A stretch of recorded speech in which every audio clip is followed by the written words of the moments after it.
Okay, I think we are on. Let's see. Let me get to YouTube here. Yep, we are. Good deal. Just Joe is here. Hello.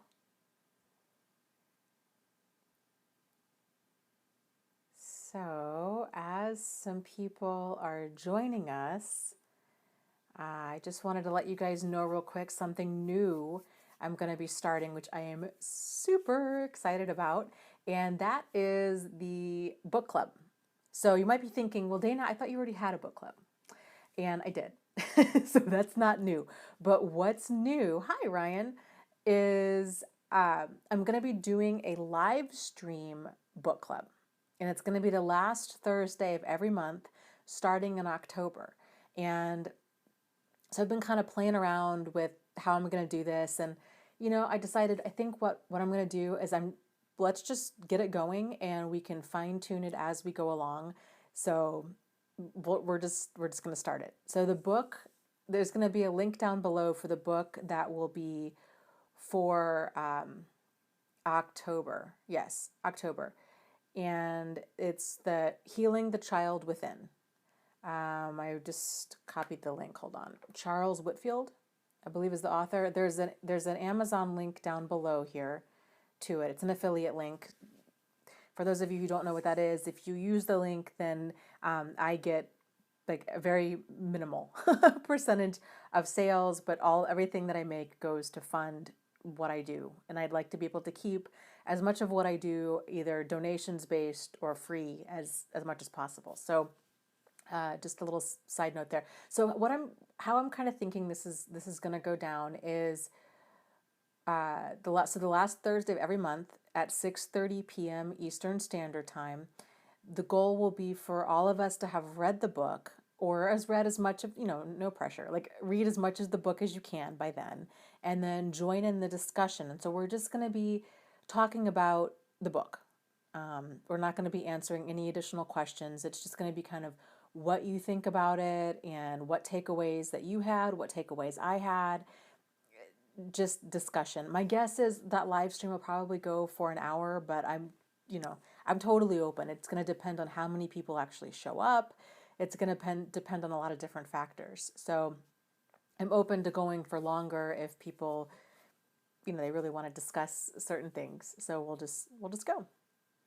And there's also a link down below as well if you want to see the different books we have read in the past. It's all of the links to all of my notes, which are quite extensive.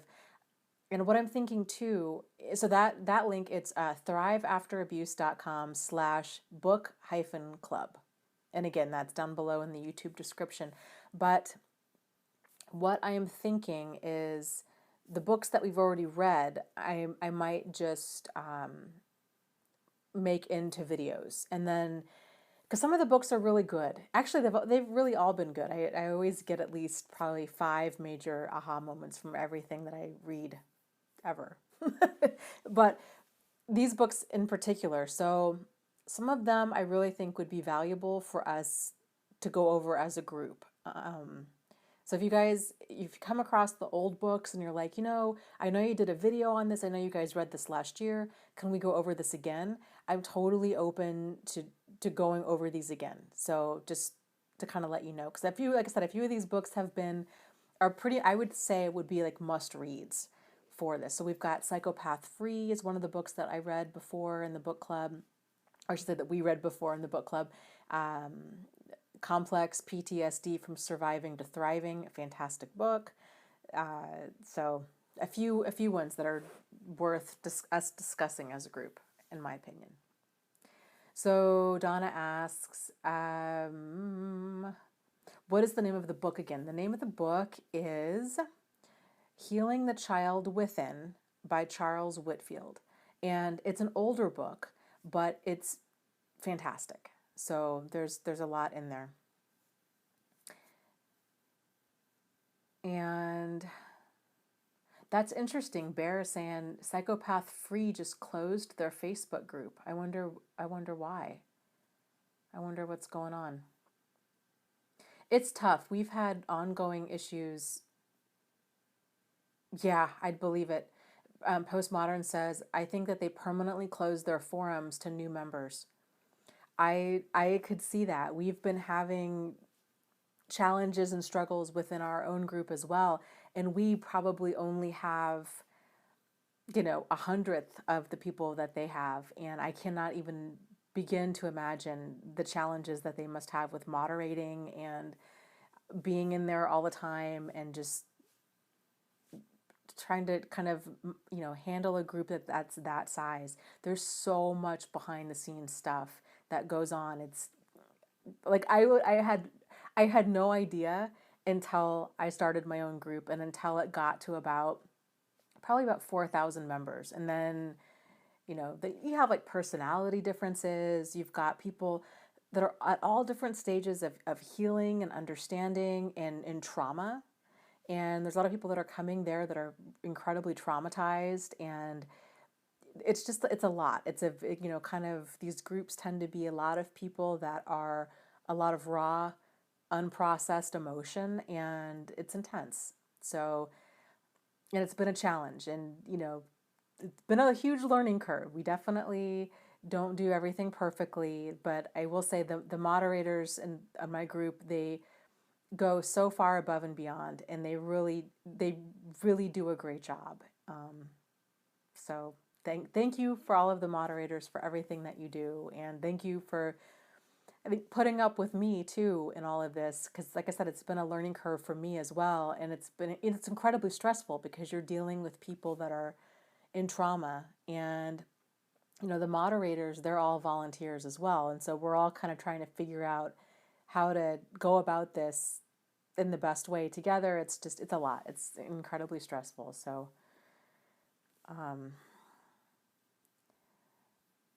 yes, for those of you that just hopped on, we're going to be doing a live book club stream, book club live stream. That's what I'm trying to say. Book club live stream. The last Thursday of every month, starting in October, it'll be at 6:30 p.m. Eastern Standard Time, and it's gonna, like I said, it'll go for an hour. I don't know, maybe two, maybe less. It just depends on who shows up and kind of what the level of interest is in the book.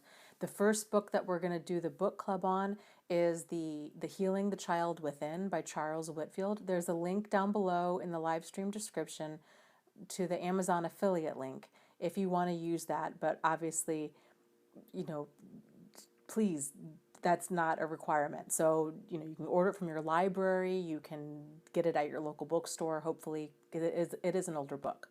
So, and my goal is to be able to put books, I'd like to have an idea of at least like 3 months ahead of books that we're reading. So for those of you that do want to get them from the library or kind of whatever, that you have a chance to order them far enough in advance to where it's not an issue. So Bear asks, who wrote CPTSD From Surviving to Thriving? That was Pete Walker. And it's like, honestly, I feel like if anybody reads one book, that's the book to read. It's such a good book. And if you go to my website, thriveafterabuse.com if you go to the book club tab on there, go to book club notes, you can see my notes from that book. And they're like I said, they're extensive. It's like 20 something pages of notes. So, wow. Shania said she just got rid of everything tonight. She was getting rid of things a little bit at a time. She got rid of everything tonight. That's huge. That's huge. Oh my gosh. Good for you. Good for you. There's so much to be said for like shedding that skin.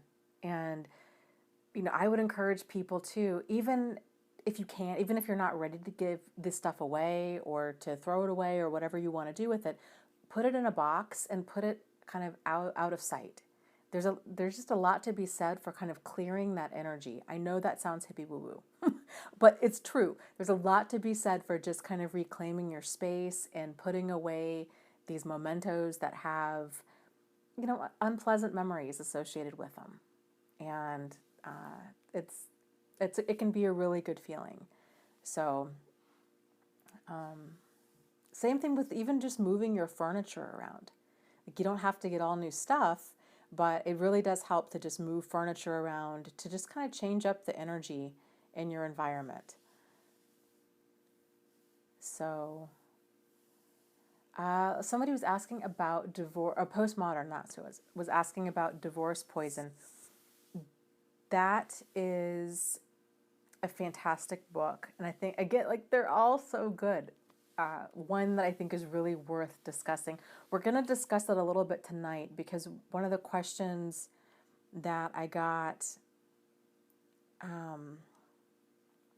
has to do with that kind of stuff. But before I get into all of that, I promised one gal I would mention her question first because she's in school and she doesn't have a lot of time to watch the full live stream, and I'm still trying to get in a system with making these live streams, like cutting them up into smaller videos so people can watch it topic by topic instead of, having to dedicate, 3 hours to watching the live stream if they're not here.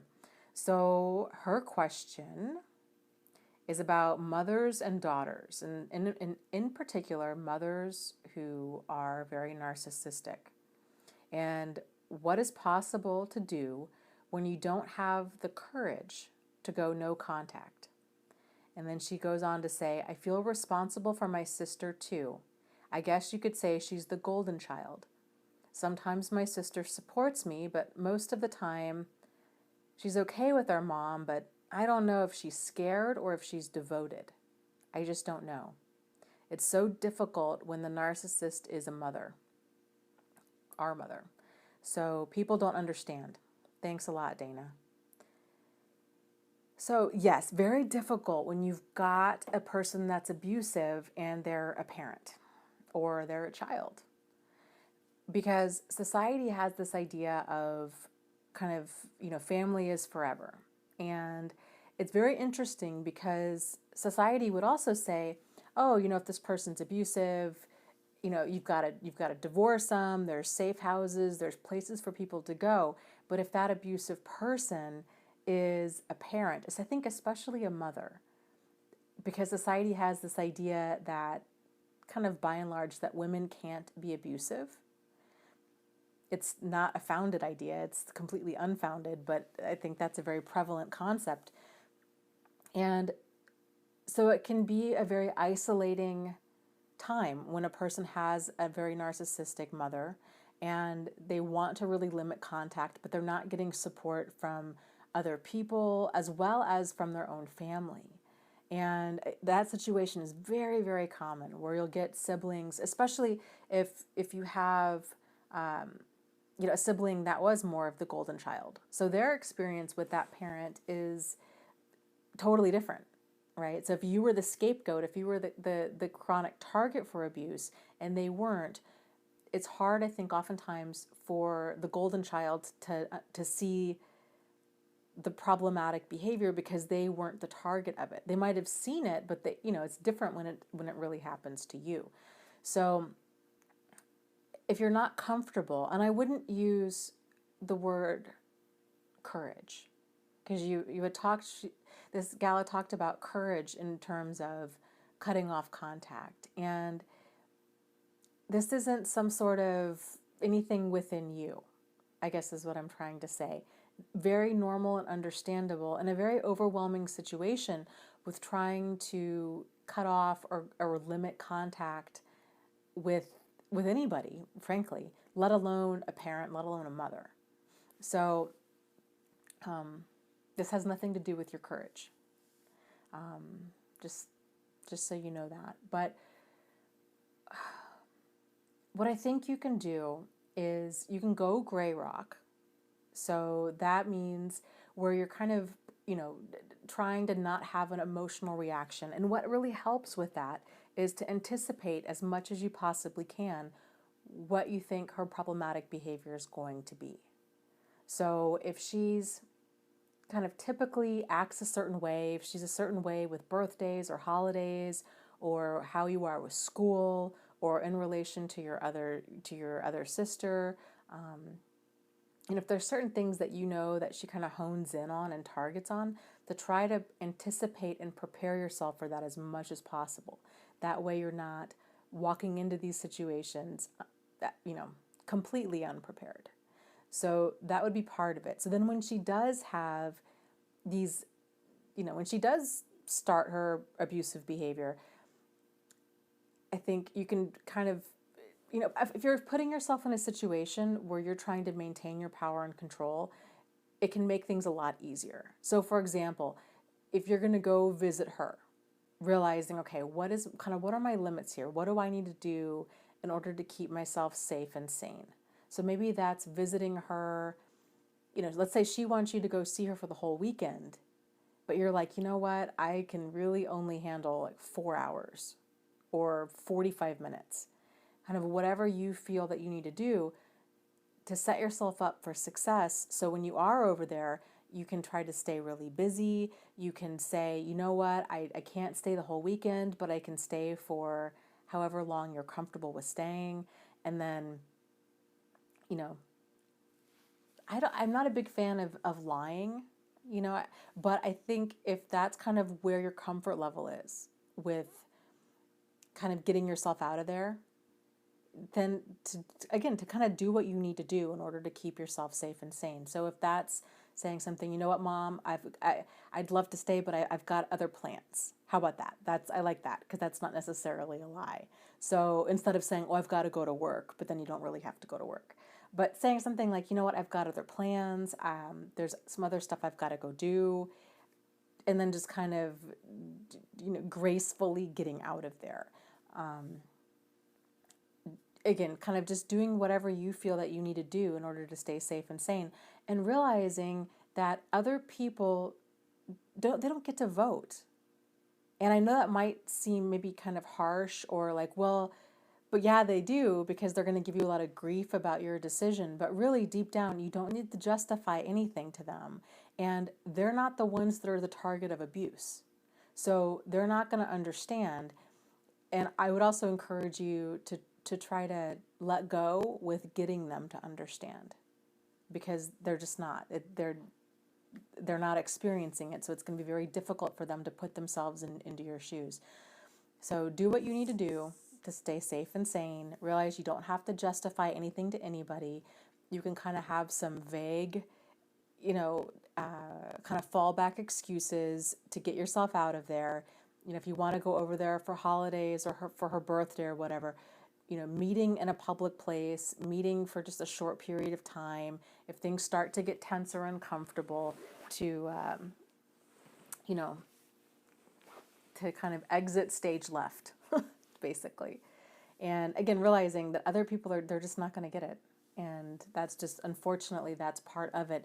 But then at the same time, surrounding yourself by those who do get it. Because there are a lot of people out there that have a narcissistic parent, and they can totally relate. So that can be very validating to talk to other people that have this struggle with a narcissist as a parent. Yes, Postmodern was saying that she had to let go of talking about PTSD with her family. Whenever she did, that they would attack her, they'd belittle her, dismiss her, and devalue her. So, yeah. It's really, family dynamics are difficult anyhow, but then when you include abuse into the mix, it just exacerbates everything. And it's really difficult to get people to understand. And I guess I would encourage you to not try to get them to understand, because they're just not. So, yeah, and Martine is saying, and other people are not going to get it because they see my parents as these great people. And so that's also incredibly, incredibly difficult, especially when you've got this abusive person, because most people think that they can spot an abusive person because they think abusive people look like abusive people. They don't look like, a little old lady, or, you know, a little old man. And so it just doesn't match their idea of what they think is possible as far as what an abusive person can look like.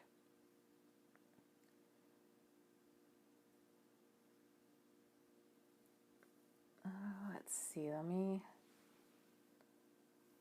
get some of these questions here.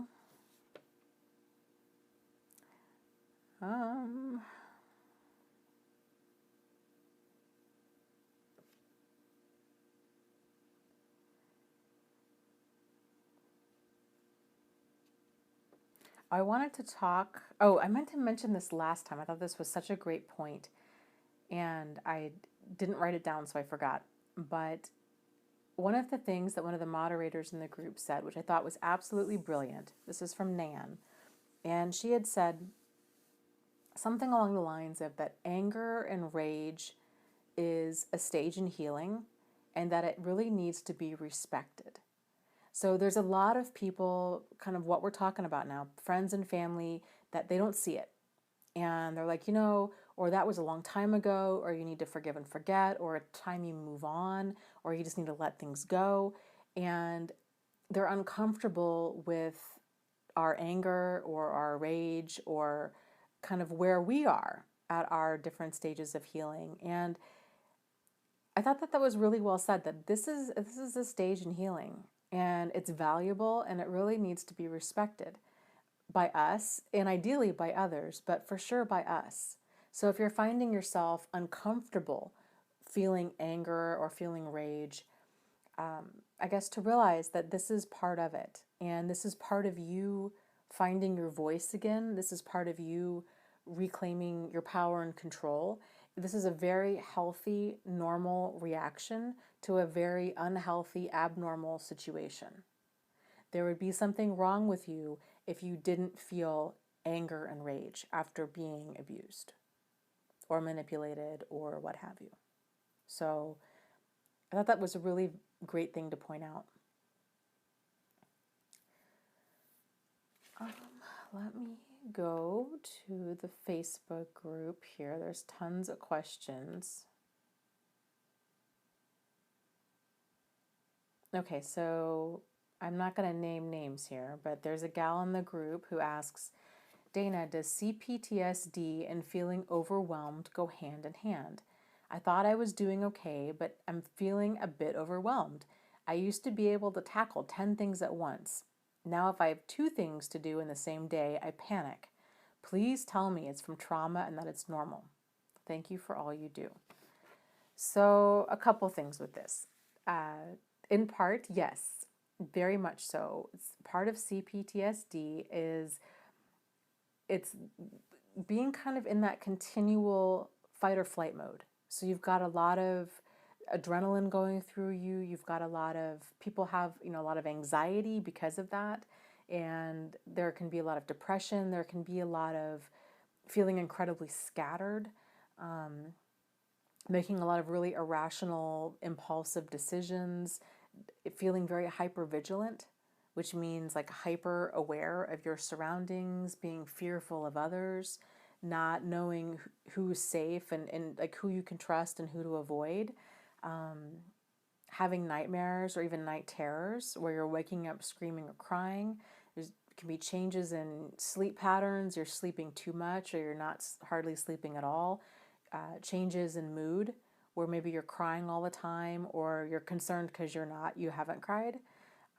Changes in your temperament where you find yourself incredibly angry or the opposite, feeling very numb. Changes with eating a lot or not eating hardly at all. Just kind of walking around really feeling out of sorts. And it's a very disconcerting way to feel. But it's very normal. So a lot of that it does have to do with trauma and, moving forward with all of this. Somebody else had asked about dating, and is that kind of part of it too? And yes, very normal to be fearful of other people and to not know kind of who to trust, or just feeling like a switch has been flipped. I think even just in general, just sexually, where you're like, you know what, I have, zero sex drive. I'm not attracted to anybody. I want to be left alone. I don't want to be touched. I don't want to,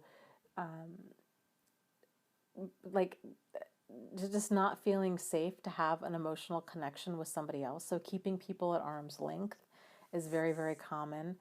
Even being suspicious of people, or finding yourself distancing yourself from people that you've never had an issue with. So maybe previous friends and family that were safe and that you did enjoy being around.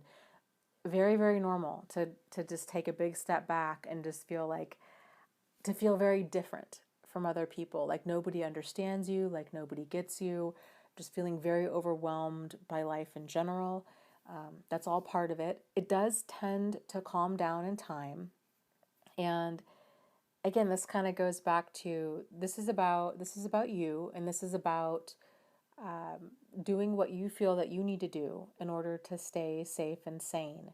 And you might find yourself acting in ways that don't feel rational, or that might not seem rational to other people, like, or reasonable. Maybe you find yourself sleeping a lot, or crying a lot, or feeling fixated or obsessed with wanting to talk or needing to talk about what happened, what you went through, and kind of this constant rehashing. And that's also very, very normal, and it is a stage, and it does tend to pass with time.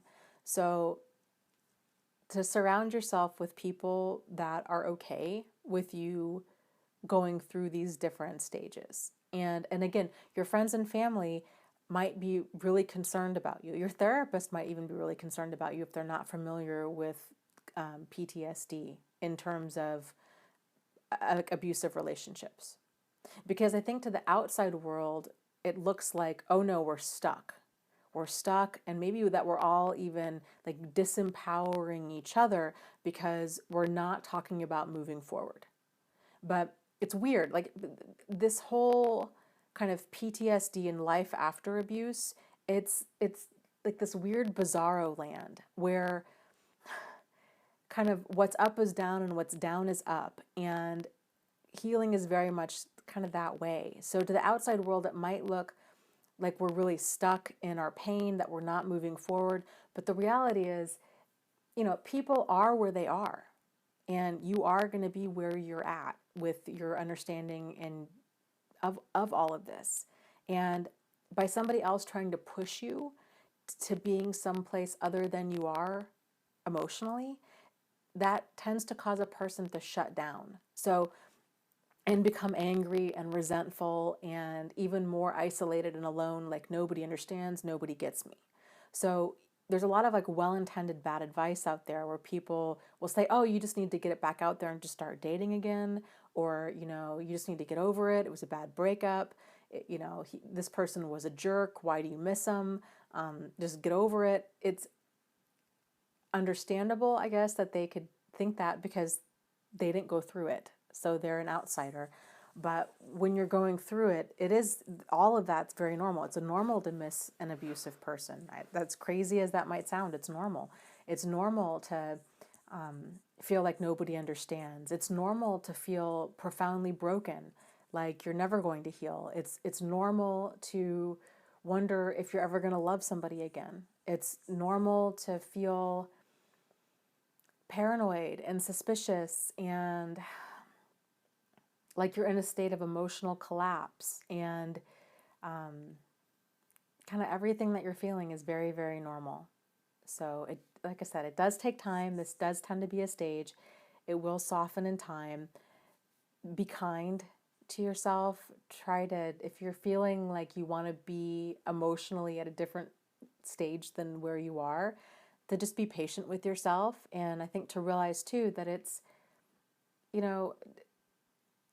we all heal in different ways. So you might, and as you move forward and heal, you might find that you're going to have some days where you're like, wow, I'm feeling really good. I'm feeling pretty healed from this. And then there's other days where you could have some sort of emotional trigger and you feel back to square one again.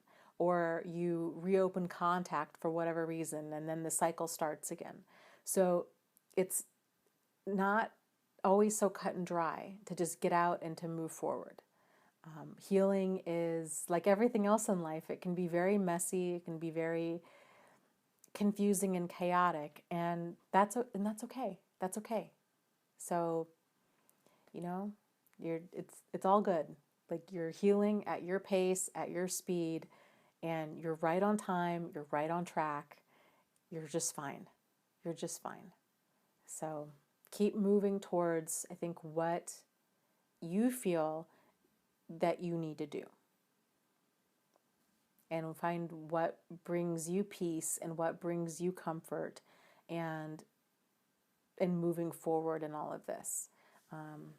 Something else I encourage people to do, because I think PTSD and trauma, it does tend to cause a person to kind of be stuck in that spot. And that can be scary when we're there, because we're like, I don't want to stay here forever.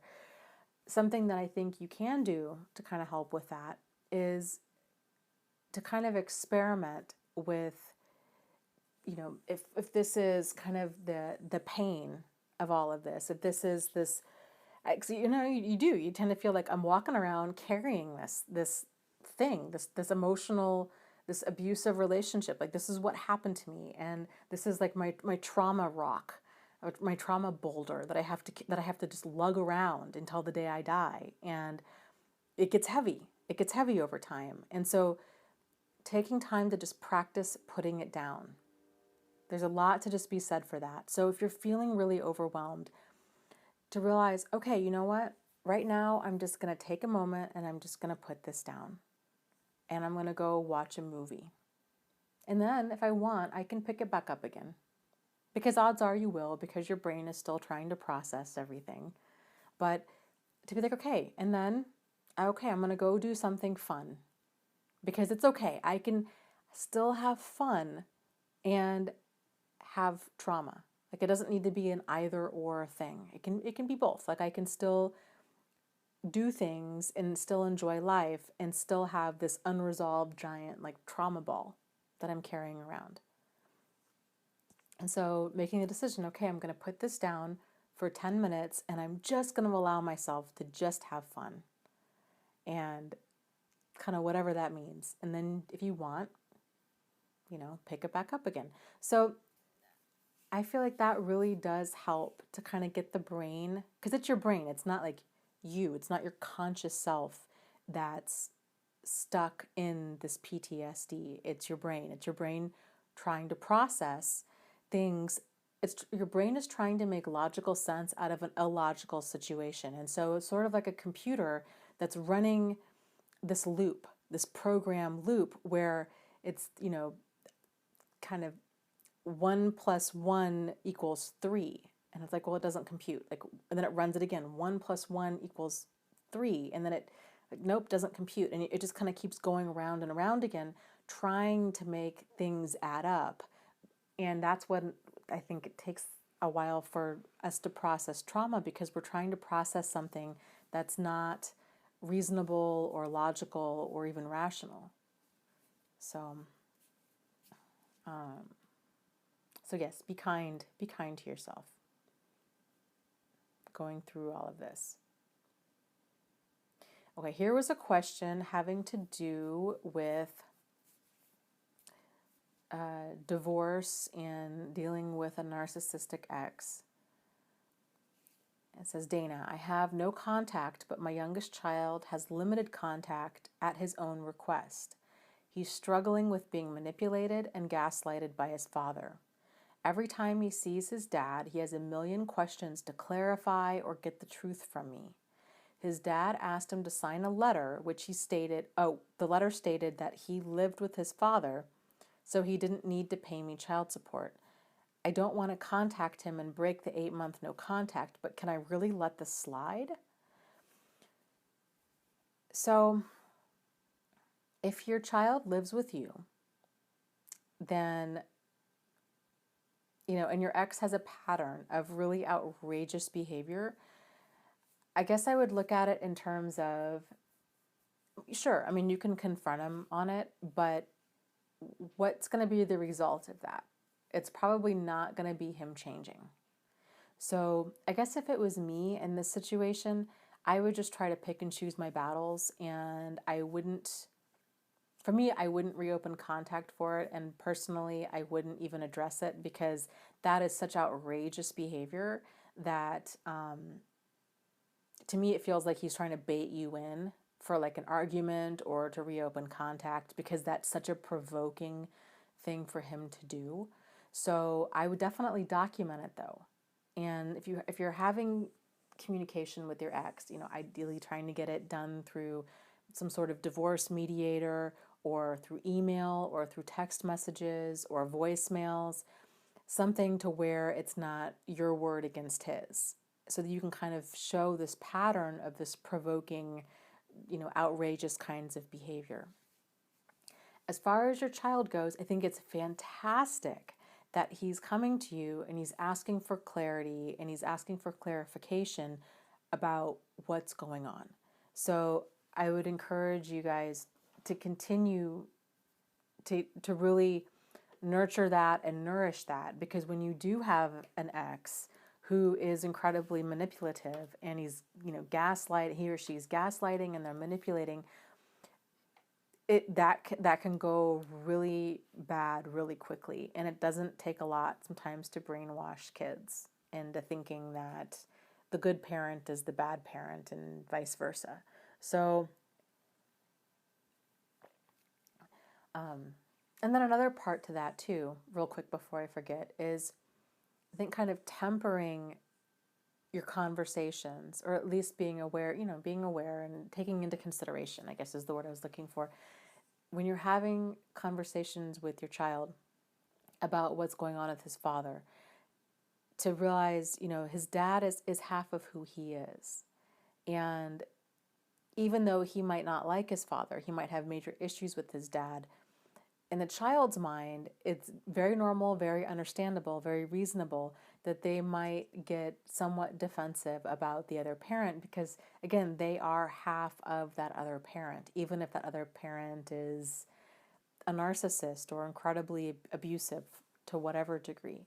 So I guess just, keep doing what you're doing, talking to your child and saying, okay, this is what your father said, and, how does that make you feel? And boy, I'm sorry that you were put in this situation, or, I really wish he hadn't have said that to you. That's, this is adult stuff between me and him, and, I wish your dad and I could work stuff out as adults, because that's a big burden for a kid to carry. It's a big burden to give a child adult problems to carry, because they don't have the emotional maturity for it. They don't have the power and the control to do much about it. I mean, that's the downside of being a child, is, you're at the mercy and the whim of whoever your primary caregiver is. So, but yeah, just keeping that communication open, letting your child know, if at any given time you ever have questions or concerns, or you want to discuss something, I'm here to talk. Or if you just want me to listen, like, that's okay too. I can just listen. And, I just want you to know, like, you don't have to pick sides, and, let me know what you need from me, like, as your mom, how I can support you in this. 'Cause it's gotta be tough. It's gotta be tough having a dad that's acting this way. And just, like I said, just really keeping that communication as open as much as possible. So let's see.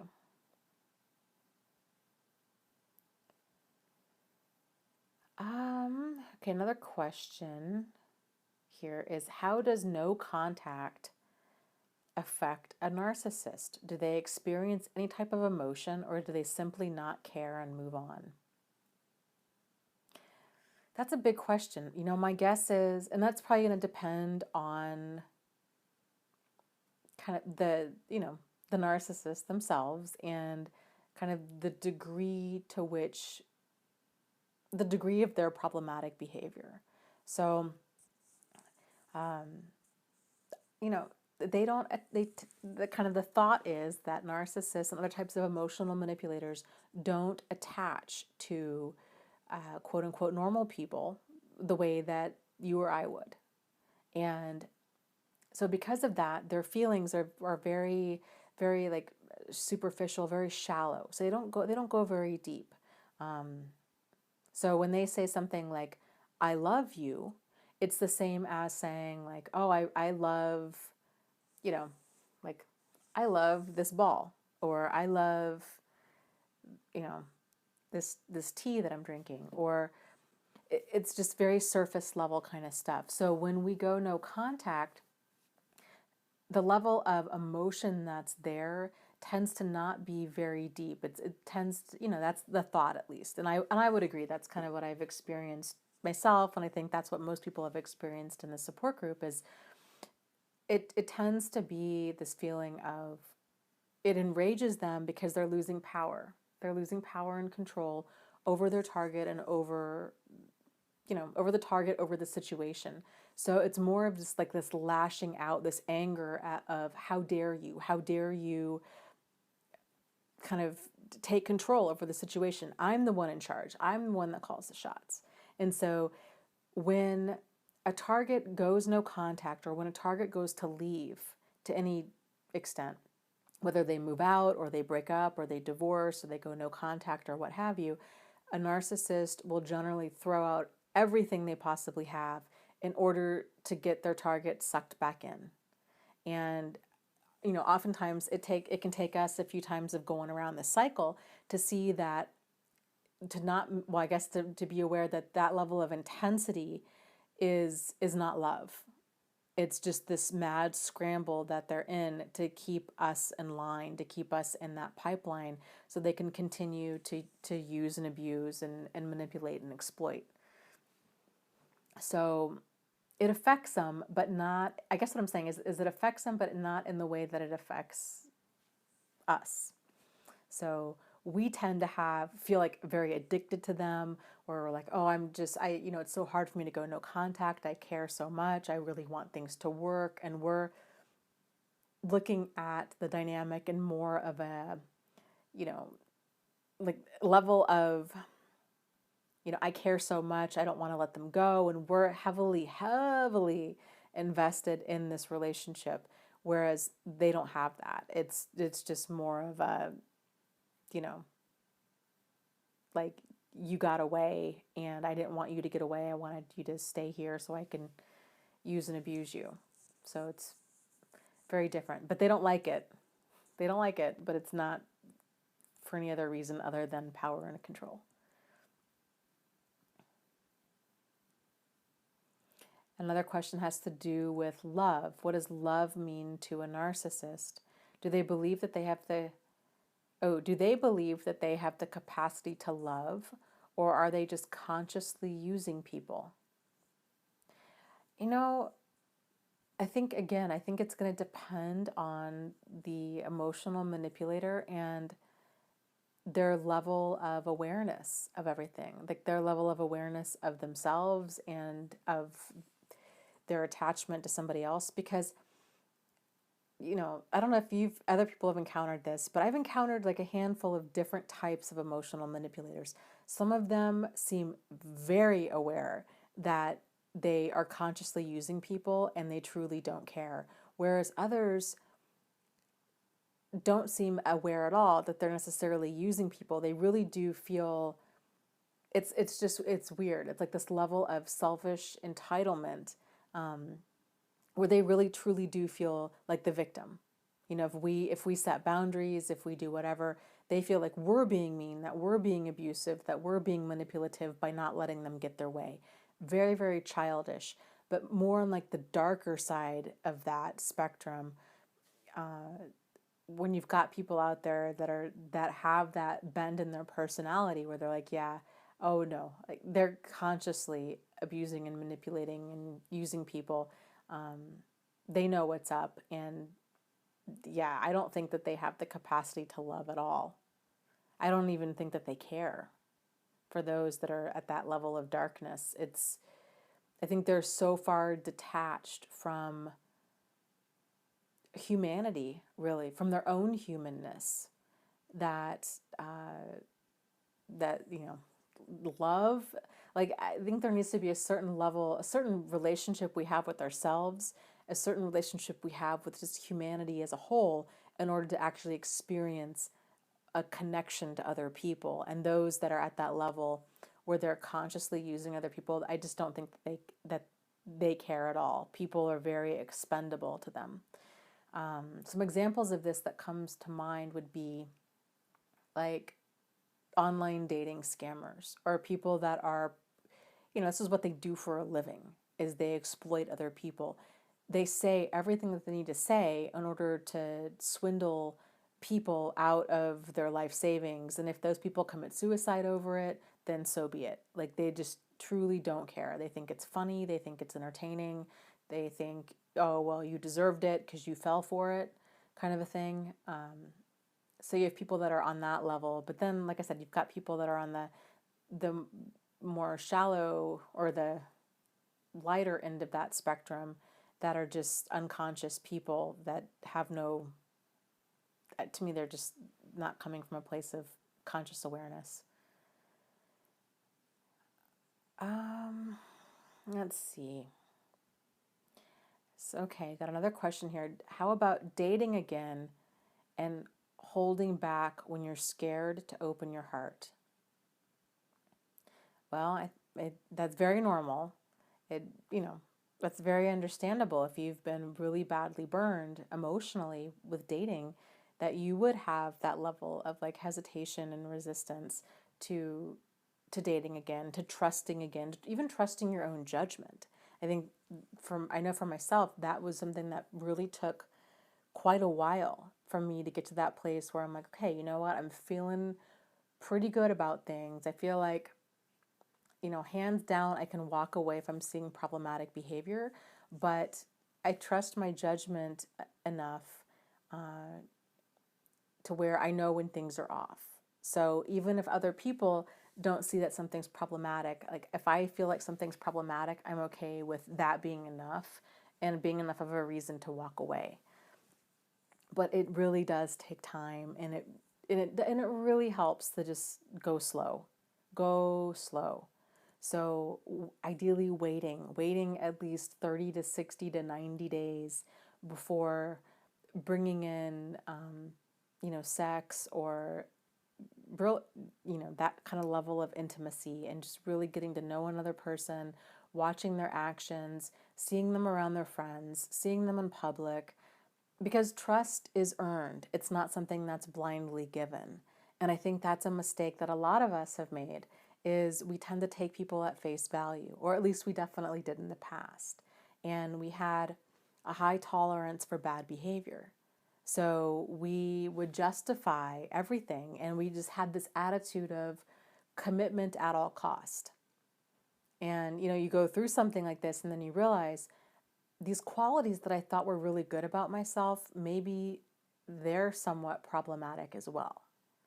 Because these qualities, like many of the other qualities having to do with all of this, are great, but only in the context of a healthy dynamic. Like, it's great to have the attitude of, commitment at all cost if you're really in a relationship. That's a very toxic ideal to have if you're in a manipulationship. So if it's a one-sided dynamic where you're being dragged through hell, emotionally, physically, financially, in any which way, psychologically, if you're being dragged through hell like that, then it's not a good trait to be like, well, I have commitment at all cost. Because then it can, and again, and it's hard to see which one you're in, especially because, society has this idea too of what commitment should be. And of course, pretty much everything on TV, everything in the movies is incredibly dysfunctional, incredibly dysfunctional. So they have this image that we're indoctrinated with, that we're programmed with, is toxic to begin with. So it can be hard to be like, okay, is this a good trait? Like, is this commitment or is this codependency? And lots of people get caught up in this. So going slow, having healthy boundaries, having deal breaker behavior, trusting your judgment enough to know when something's off, being okay with walking away from something when something's off, ideally getting in tune with how you feel. I guess when you're not emotionally invested in a situation, I think it's a lot easier to pay attention to how you feel about things that, that's a hard learning curve to ride. If you're really not in tune with your thoughts, your feelings, your actions, because that's very normal after dating an emotional manipulator, to not have a solid sense of self, to try to regain that while you're, dating somebody is a really next to impossible way to go about that. So I've talked about this before in other live streams, but I'm going to talk a little bit about it now. So I like to view this in terms of ranking things on a scale. So like this emotional scale of 0 to 10. So 10 being hell yes, like yes, I love that. It makes me feel bliss. It makes me feel clarity. I feel empowered and inspired and alive. And I just really like how I feel when things are a 10. And then a 5 might be something that's you're kind of lukewarm about. Like you're not, just kind of like meh, not bad, not good, just kind of indifferent. It's okay. A 0 is something you're like, whoa, no, like ice cold, does not do anything for you. And to practice playing around with this and asking yourself kind of at every turn, to check in with yourself about how do you feel about certain things. And of course, this number scale, it's going to change based day to day, but you're going to have the point is not to necessarily get exact with it. The purpose of this exercise is to get yourself thinking about how you feel about certain things. And once that becomes more natural and more of a habit, you're going to really be amazed at how much of your life you've been probably living on in default mode for a long time, based on all of like the shoulds and the woulds and the outside input and advice from other people that have probably been trying to control you. My guess would be probably your whole life, because most of us find ourselves we find ourselves here because we've had emotional manipulators in our past at some point. So this tends to be kind of an ongoing, unresolved thing. So for example, like here's something. I'm not emotionally invested at all in this coffee mug, really. Like my aunt gave me this for Christmas. It wasn't anything necessarily personal. I mean, it was very nice that she gave me this for Christmas. I'm not knocking it by any stretch, but she made these little gift bags for everybody for Christmas this one year at her house. And I like it. I think it's cute. I would say it's about, I wouldn't buy it for myself, but I would say it's like a 6.5. Like I like it, it's okay. But that's about how a 6.5 feels for me. This guy, little dove, this is my thing, my follow your peace. So I got this to remind me to always go with your gut, go with that gut instinct. I really like this guy. I would say this is like a 9 or a 10. And I have several of those kind of scattered around. This ball, I freaking love this thing. And to me, this is like a 10. So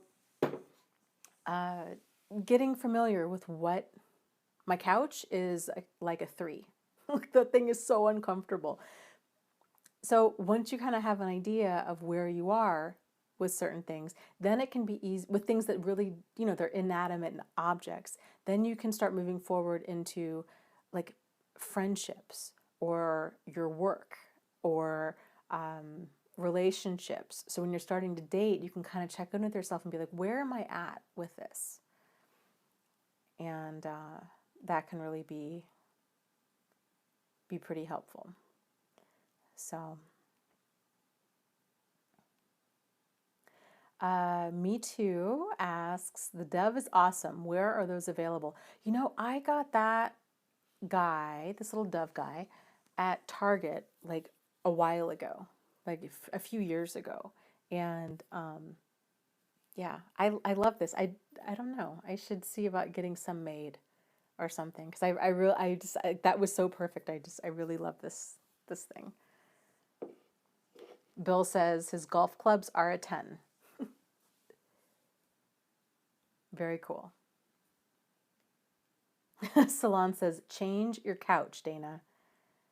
Yes. Okay, Martine says, Dana, I can't convince myself any longer that things are okay regarding my mother, but I don't want to confront her. How do I relate to her now? What do I do about social functions, etc.? I think, again, this kind of goes back to turning inward and asking yourself, what do you feel that you need to do in order to be comfortable with this? So, you know, do you feel, let me stop the chat here.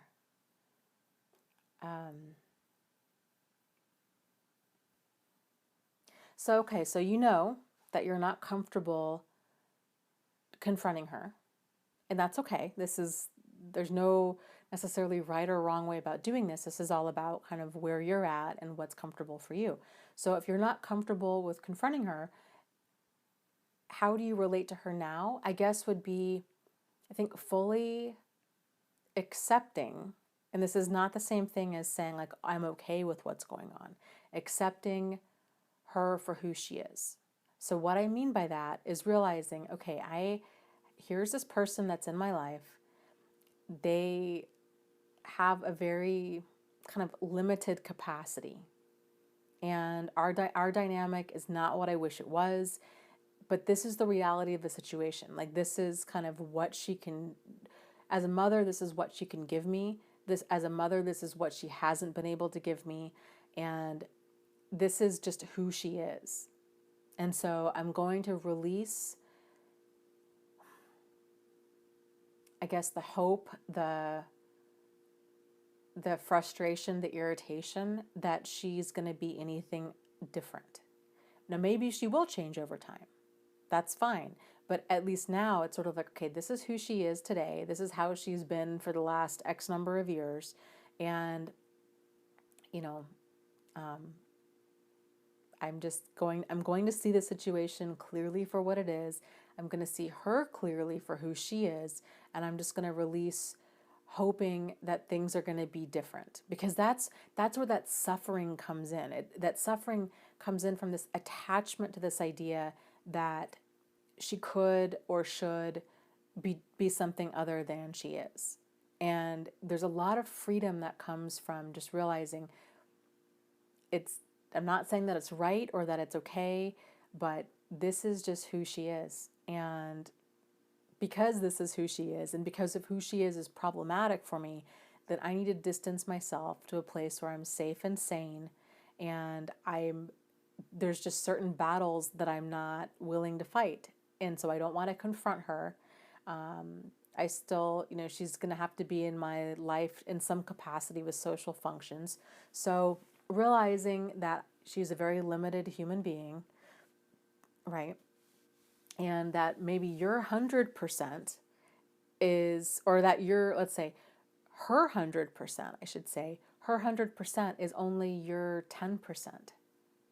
So she's just limited. Like, what she has to give is just not that much. And just realizing, okay, that this is the person that I'm dealing with. And so when you see her at social functions, knowing that, like, I'm just really dealing with a person who's got limited coping skills, who's got limited emotional relatability issues, who's got, again, this is just kind of who she is. So, and you can always be pleasant and polite when you see her at social functions. But again, this is one of those situations where it's like, okay, then you can also, kind of plan to be busy. You can try to sit at a different table. You can kind of just do the bare minimum. Again, this is the whole like keeping yourself safe and sane.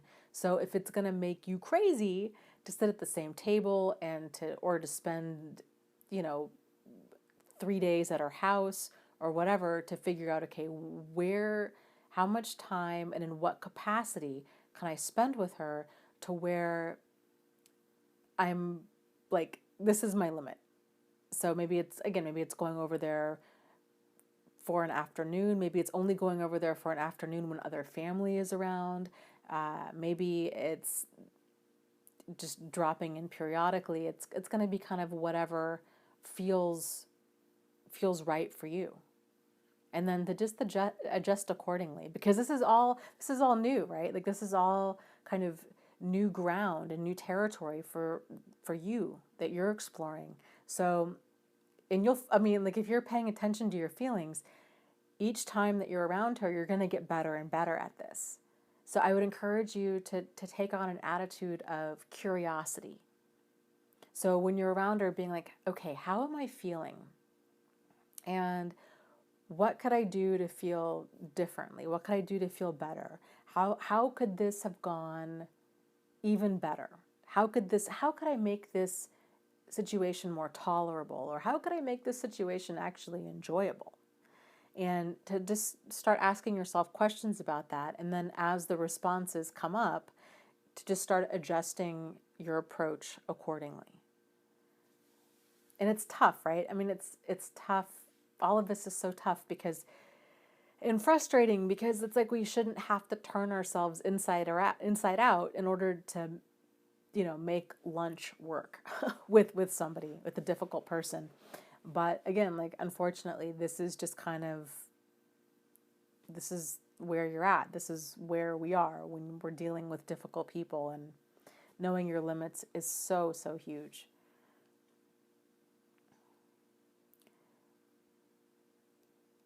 So, okay, let's see. Doug asks, Dana, can you please talk about culture? I come from a culture where divorce is an absolute no-no, and I have 2 preteen children in the house. I am starting the process, but I feel stuck. So, yeah, that's tough. If people are like, this is not what we do in this family, or this is our religion, and we just don't agree with divorce, or kind of what have you. I guess I would encourage you to look inward and do some soul searching about what feels comfortable to you as far as a response to other people that might have problems with you getting a divorce, or problems with, with talk, or maybe not problems, but like talking to the kids about these things, and, what could you tell them? What are you comfortable telling them? And again, I would encourage you to try to keep communication open, especially with the children, right? So if they have questions about it, especially if this is like a cultural thing for whatever reason, or this is just kind of how the family goes about these things, is, so letting the kids know, if you guys have any questions about this, let's talk about it. And it's okay. It's okay. However you're feeling is okay. It's okay to be upset. It's okay to be hurt. It's okay to be scared. It's okay to be confused. It's okay to be relieved. It's okay to be excited. Because there's a whole mix of emotions too with kids with all of this, and to just kind of use this as an opportunity to really foster solid communication. And they're going to be looking towards you with, how are you handling this? And so, and you can let them know as much as it's age appropriate, yeah, this is going to be a new challenge for us. This is going to be a new start, and um, you know, but we're gonna talk to each other about it. We're gonna get through this, and um, you know, and if other people have opinions about your life, because everybody does, uh, you know, you can always tell them. So I would try to prepare yourself emotionally and mentally for that. So if somebody's got some sort of unsolicited advice for how you live your life, to have some sort of response. So thinking to yourself, okay, if somebody says, well, you know, we just don't believe in divorce, or I don't think you should get a divorce, for you to come back with something like, well, um, you know, I I don't really want to discuss this, or this isn't debatable, or you know, I appreciate the input, but this is what I really feel that I need to do, and I really don't want to go into detail, but thanks, but no thanks. So again, like kind of whatever you feel would go over best in that situation, and just realizing, like, you know, you're an adult, you really don't have to justify your behavior to other people, and you know, they don't get to vote. This is your life, and if they don't have to live with the consequences, then they definitely don't get a vote in things. Um, so I hope that helps. So let's see here. Let me scroll down.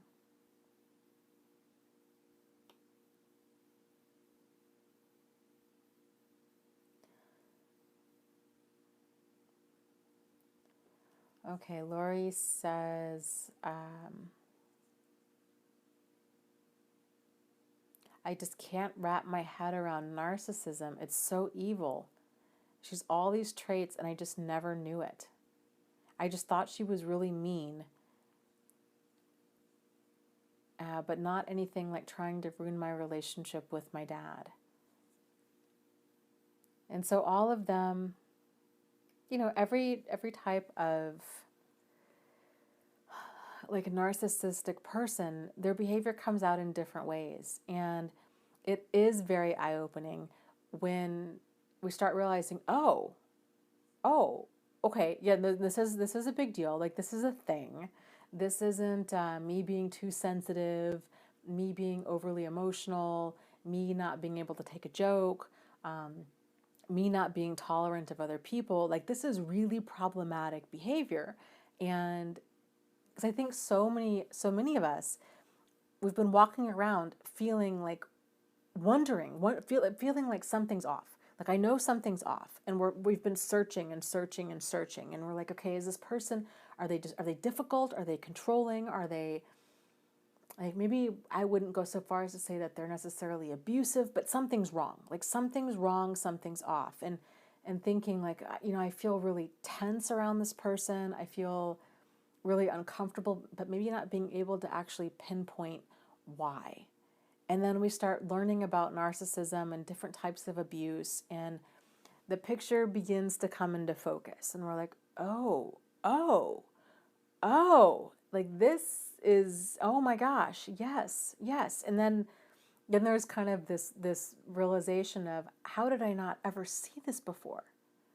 But so much of it has to do with, you know, the concepts of this, of all of this, and the different words and the different terminology, where if we're not familiar with that, you know, if our idea of abuse is something that's only physical abuse, and it's only severe physical abuse, maybe on a regular basis, and anything other than that is just, quote unquote, just problematic behavior, or just somebody being a jerk, then it can, or insensitive, it can seem like, well, but they're just really insensitive. So how come I feel the way that I do? How come I don't want to see them? I don't really want to spend time with them. I feel tense. I feel uncomfortable.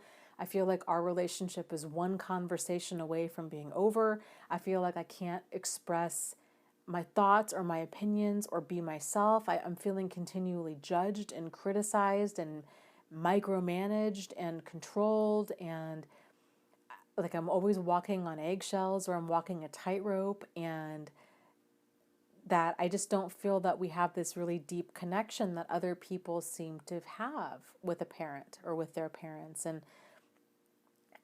and so it's that scrambling feeling of trying to make sense of this. And again, I think this is very, very normal. And so a lot of people do what they know to do, which is to get into therapy. And again, I think a lot of this kind of behavior tends to go like misidentified or unidentified, and which can lead a person into scrambling, trying to make sense of everything. Because again, we are our own baseline for normal.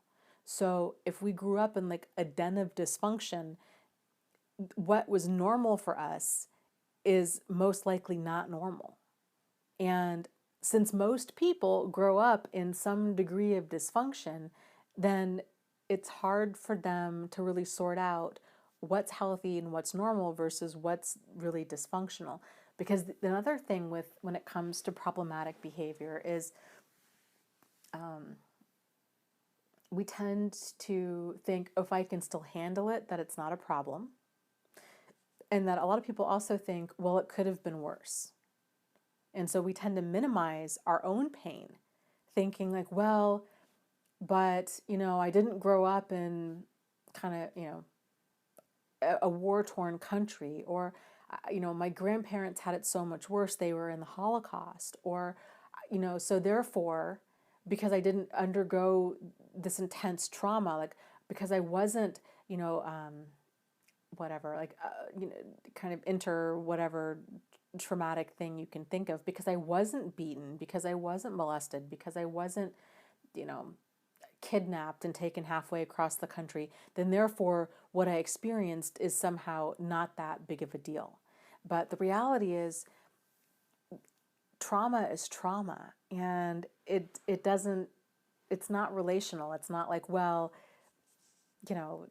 because the person next door had it so much worse, then therefore that means that what I went through is somehow invalid. Like, that's not how trauma works. But it's how we oftentimes think that trauma works, or think that trauma should work. And, but there's just so much, and it's amazing when it comes to trauma, how in understanding our childhood and understanding these different relationships, there's just so many pieces of the puzzle to kind of assemble. And it's just really, really wild. While I'm thinking about it, one of the, Ryan, actually, we were texting earlier, and he was talking about wanting to know if it's normal. What I thought was a fantastic question. Is it normal to kind of see really dysfunctional people or dysfunctional behavior in a lot of people? And yes, it's very, very normal, and that's incredibly crazy making. So when your eyes start to open to all of this, you might find at first that you start reading about different forms of abuse, and you might even think to yourself, oh my gosh, like, oh, maybe you really agree with some parts of it, but then other parts you're like, really? Like, that's abusive? That doesn't seem like that would qualify as quote unquote abuse, because again, we all have this idea of what abusive behavior is. And so when we start realizing, oh my gosh, abusive behavior, it can be verbal and emotional and psychological and financial and sexual and spiritual, and it can kind of run this whole gamut, and all of the different ways that it can come across. We might think of verbal abuse as just name calling, but it's so much more than that. It's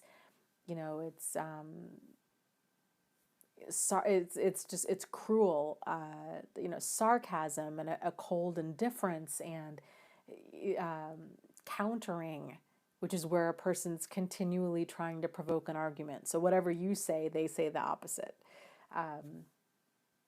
Projecting, accusing, blaming. There's so many kinds. That's one of the book club videos I'm gonna do, but there's a fantastic book called The Verbally Abusive Relationship, and she goes through, I think it's 15 different types of verbal abuse, and when you read it, it's like so I'm like, oh my gosh, yes, things make a lot more sense. Well, no wonder I felt diminished and discounted and angry and defensive and tense. This is abuse. This is why. So yeah, so when you start getting into it, it's very normal to start feeling like there's lots and lots of different, like if we're going to say that all of this behavior is dysfunctional, that all of this is abusive, then that really means that there's a lot of people out there that have grown up in abusive homes and or gone through abusive relationships, or that have kind of the after effects of trauma. And at first it can seem like, can this really be real? Because that seems like the vast majority of people out there. But then and you might even start feeling kind of crazy about that, like in like postmodern was saying earlier, where other people are like, oh, give me a break, or you're being drama, or you know, they just don't see it. They just don't see it because in their mind, you know, verbal abuse is only extensive, extreme name calling on a regular basis, or physical abuse is only a person getting beat up by a significant other on a regular basis. And anything outside of that's not really a problem, which is not true. So, but once your eyes are open to it, it's sort of like we were talking last time, like it's like the movie The Matrix, you know, where you wake up to it and you're like, oh, wow, like you really see what's going on. And it can be a really isolating feeling. But at the same time, it can also be very empowering, because you're gonna really see things clearly for the first time. And I guess I should say too, I should clarify that statement. It's not like a light switch necessarily goes on. It's gonna be these kind of well, it might be for some people, but I think probably for most people, myself included, it tends to be kind of waves of clarity that build on itself. And like you're just gonna start you're gonna start seeing stuff more and more, and then you're gonna think, oh my gosh, it never dawned on me before that this was a boundary push, or that this was problematic. But now I see, it's problematic, and now the way that I feel about it makes so much more sense. The downside to having this clarity is that it can feel really isolating. And I think it's kind of another layer of that isolation, where you're like, I feel like I really see things clearly and nobody else does, and nobody else gets it, and nobody else really wants to get it. And it's a challenge, it's a struggle. But I think it's like you're being forced out of your comfort zone and you're being forced to grow. So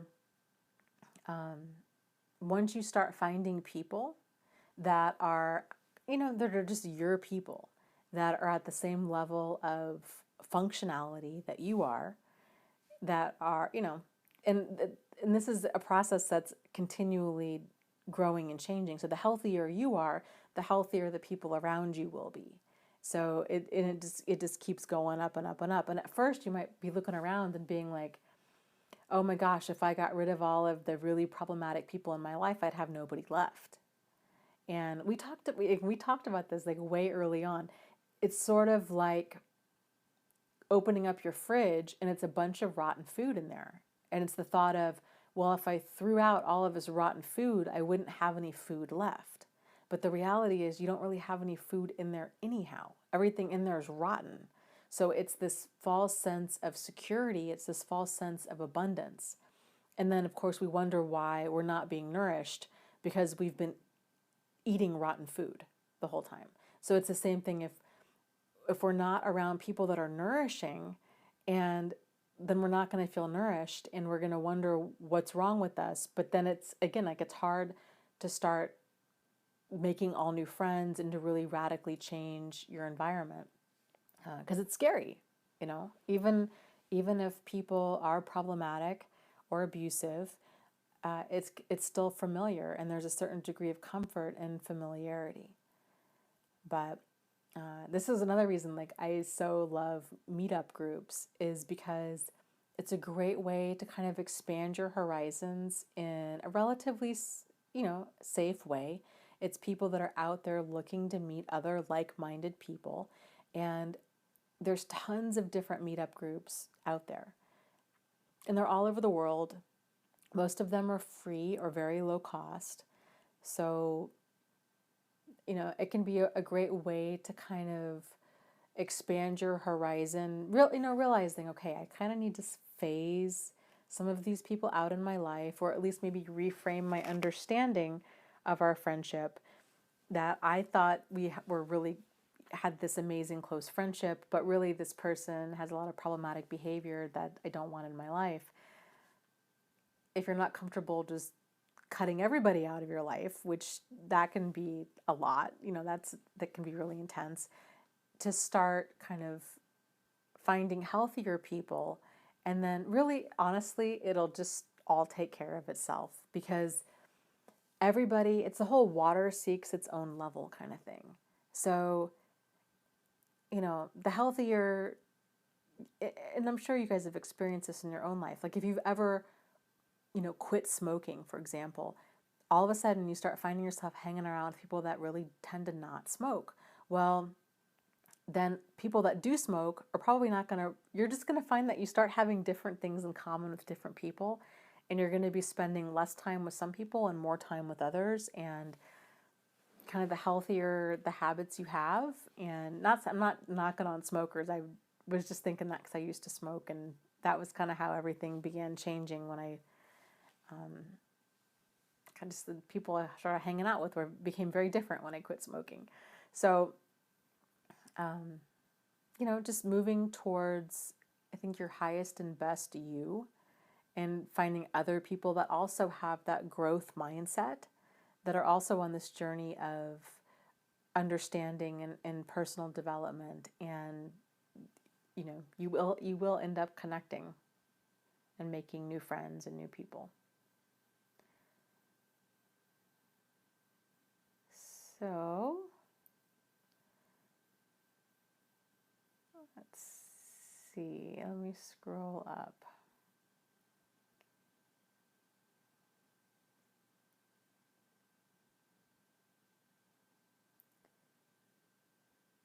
Carissa says, I love that fridge analogy. Thanks. And Ryan says, I need to go food shopping. So yes, the food analogy comes from my mother. Because when we were kids, she grew up, her father was a narcissist, and he was a minister of a church, and basically his family stayed in poverty because he had to keep up appearances, and he really, he was kind of chased out of church after church, and they just didn't grow up with a lot of money. It was just all about him. And so my grandmother, neighbors, of course, he was too proud to accept any type of charity, or money or anything. But, my grandmother and my mom and her sister often went without a lot. And so neighbors would leave groceries on their doorsteps. And so money was tight. Food was really scarce. And, it's a really stressful way to live. But even as an adult, even though my mother, she'd had quite a bit of money saved, and she was always very, very frugal, at any given time growing up, we always had like really expired food, and she just had this attitude of scarcity about throwing stuff away. And of course that was this whole carryover, I think, from her childhood, where unless it really smelled rotten, it was okay.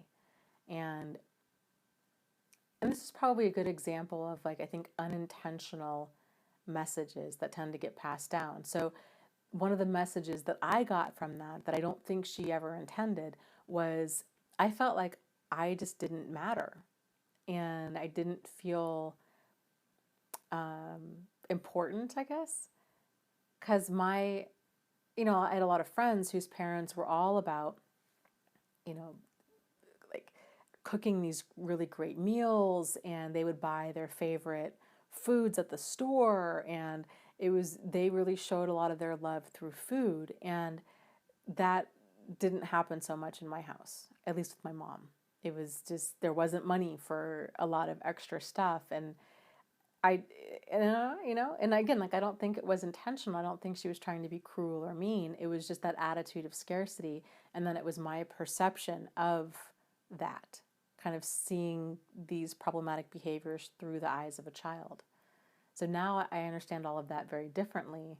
And, but like, as a kid, I remember doing things like feeling like I didn't want to be a financial burden.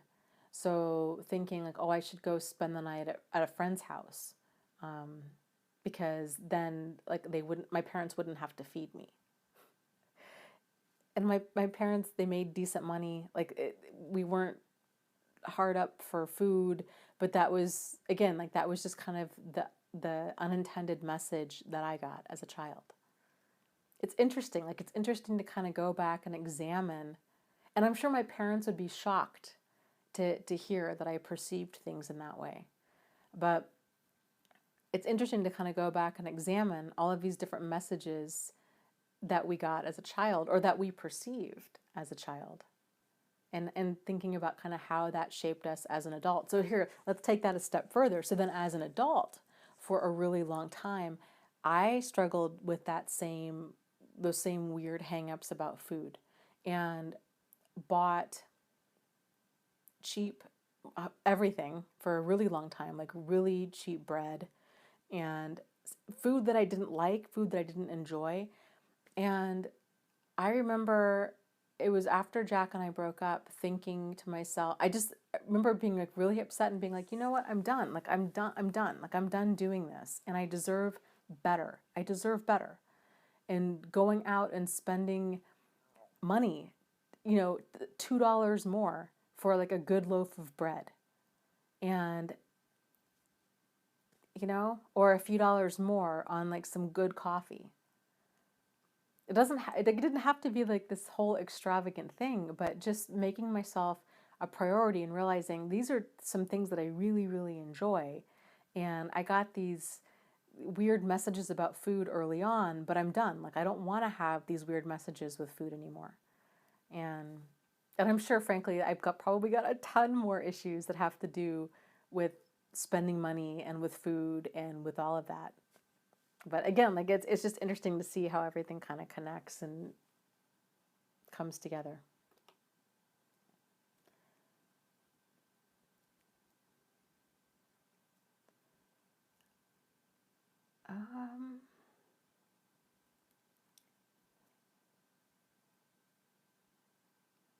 Oh, Martine says, be glad I'm all the way over here. I would sob all over your couch.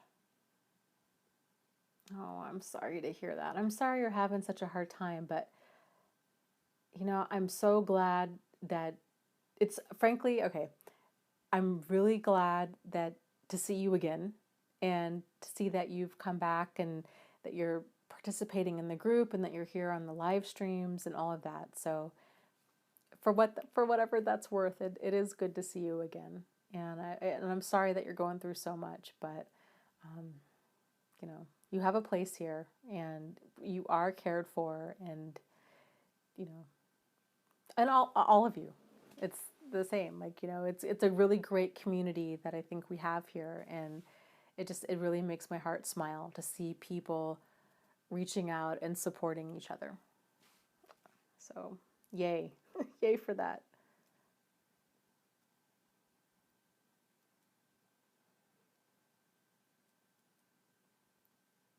Let's see, let me scroll down.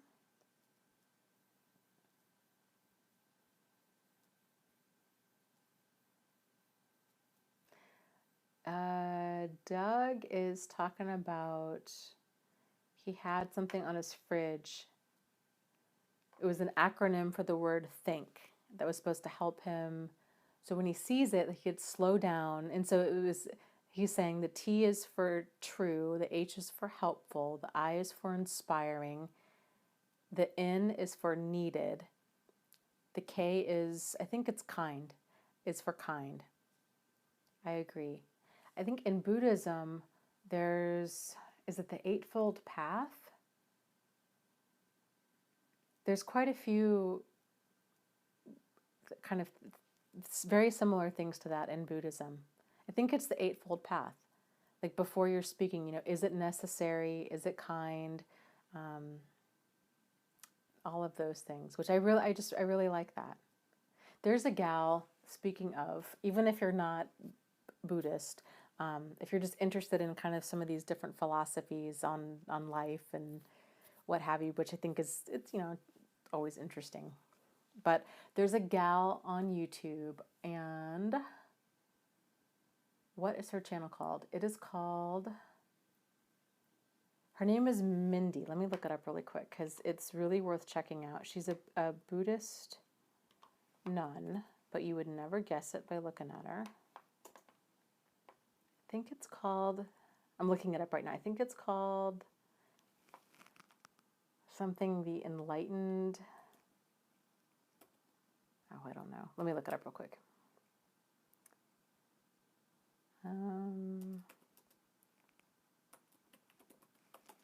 Let's see. The Enthusiastic Buddhist is what it's called. And her name is Mindy Lee Kumar. The Enthusiastic Buddhist. She has a lot of really great videos. She's super chill and just has a lot of really great information, and talks a lot about different kind of teachings and meditation and kind of being in the moment and some different concepts. So if you're interested in it, it's very interesting to watch, and she addresses a lot of really common topics and has just a very relaxing presence. Just if you're interested. So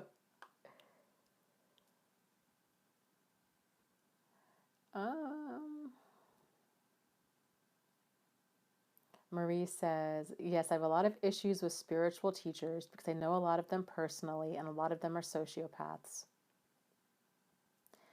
I would agree, frankly. I have a lot of, to me, there's a lot of like quote unquote false prophets out there. People that are claiming to be, channel different entities, claiming to be reincarnated, to claiming that they have all kinds of amazing powers, claiming all kinds of like outrageous claims. And that's the kind of stuff, I'm not comfortable with it. I think it's problematic. At the same time, I think it's one of those things to kind of not throw out the baby with the bathwater.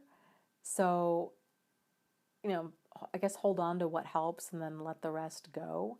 But I'm with you. By and large, I think anybody that proclaims to be even a spiritual leader, like, that there tends to just be a lot of like ego and a lot of problematic. It just tends to attract a lot of problematic personalities. So I see what you're saying, and I would agree.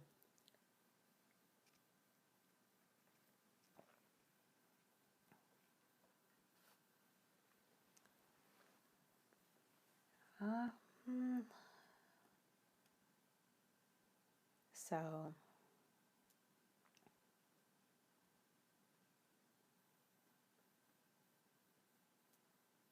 yeah, I think really if somebody has an outrageous story that's so over the top that it's hard to believe, it's probably not believable. It's probably not believable. There's a channel that I think is interesting. It's called Buddha at the Gas Pump. And it's all about, this guy interviews different people that claim to be enlightened. That's another thing. That's another, to me, like a big red flag, is people that claim to be enlightened. Because to me, enlightenment, it's not a light switch. It's not something that just happens and you all of a sudden like you just get it. So to me, people that claim to be enlightened, if anything, shows me the exact opposite, that in fact they probably aren't. I think anybody if you get to a certain level of self-awareness and knowledge, you realize exactly how much you don't know. So if any person thinks that they have it all figured out, that they're all of a sudden enlightened, then to me that really shows how little they know and how little self-awareness they really have. So, but it's an interesting channel because there's a lot of those kinds of people out, on there that claim to have all of these, amazing extrasensory abilities and powers and these really over the top kind of stories, and again, like, anybody can say anything, and it's, to me, it's just kind of sociopath central. But it's interesting all the same.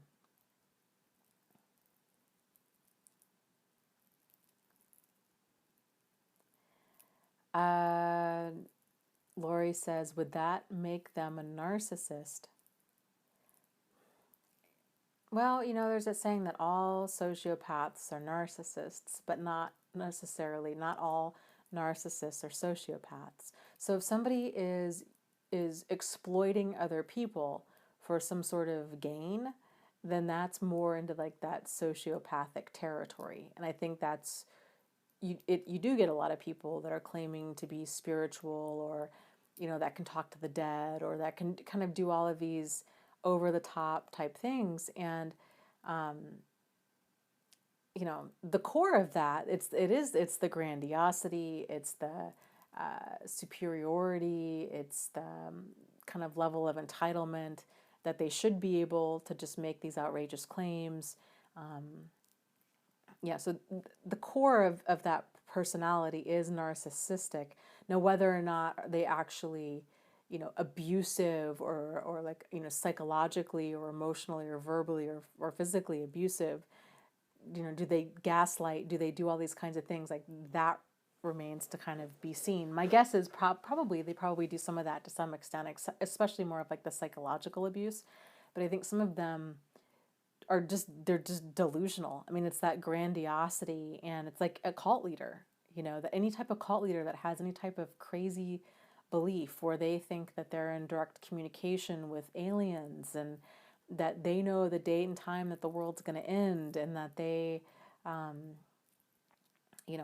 you've got to do what they want. There's a lot of similar. Well, I think it's because cult leaders are narcissists. They're just a very extreme level of narcissist, and definitely more in like the delusional category of narcissist. But their behavior is, they are very charismatic, and they can make a very solid argument in case for crazy, outrageous, delusional things. And they can convince. It's the same. Like, people, you lose your sense of identity when you're in a cult. It becomes all about the cult leader. It's people, they turn over their ability to think critically. I think that's a good sign.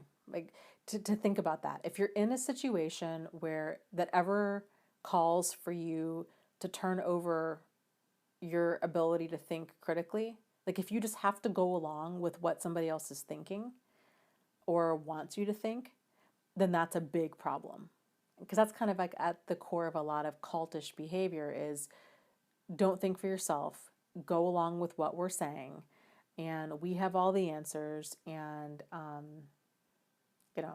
it's just there's just so many similar dynamics between an abusive relationship and a cult. So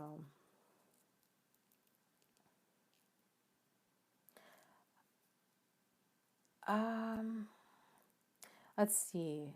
Somebody was asking, how do narcissists process the death of a brother, a sister, or a parent? My ex's response was really bizarre. I think it depends on them. And I don't know, I mean, probably depends on the age that this happened, and a lot of different factors. Here's kind of an example. I dated a guy who was a narcissist. This was a very brief, I dated him for about not even a month, maybe about a month, 6 weeks maybe. And he grew up in, he had a fairly famous childhood. His parents were famous locally in Michigan, and his dad's career was really taking off, and so he grew up. He grew up with all of kind of being in the spotlight, and then all of his dad died suddenly when he was fairly young, and I think he was like 10, and his life radically changed. So they went from kind of going back and forth to California and his parents being celebrities to just nothing. And he has a blog now for his parents. He's still very, very fixated, very like clinging to kind of the remnants of a lot of that fame. And I remember thinking at the time that it was so weird that he was so actively kind of involved in all of this, because it just didn't seem to fit the rest of his personality. So for him, it was just very odd. And I've seen, so he seemed, I guess what I'm saying is he seemed very like overly emotionally invested and attached to this former life, but kind of under the guise of that it was for his parents. Like he was emotionally invested in their career and what they had done, because he had a blog about it, but it was all about, they had a TV show. It was all about kind of his life with them. It wasn't anything else really about them, like as them as a parent or I don't know. It was very, very strange. And I've seen others that have, upon, finding out the death of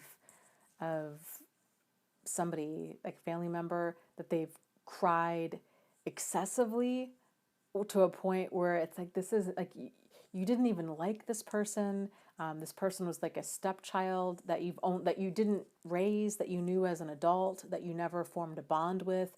But here you are, like having to take multiple days off of work. You can't compose yourself. You're just beside yourself with grief. Like it was a very strange and seemingly inappropriate grief response to a relationship that was never there. I've seen them where they'll maybe be at a funeral and they'll fake cry, which is weird if you've never seen that happen, like seeing an adult fake cry. And that's weird on a couple different levels, because like as adults, we can tell when people are fake crying. Like you can tell when a little kid is fake crying, but for some reason they seem to think that we don't notice that they're fake crying. Again, it's very strange.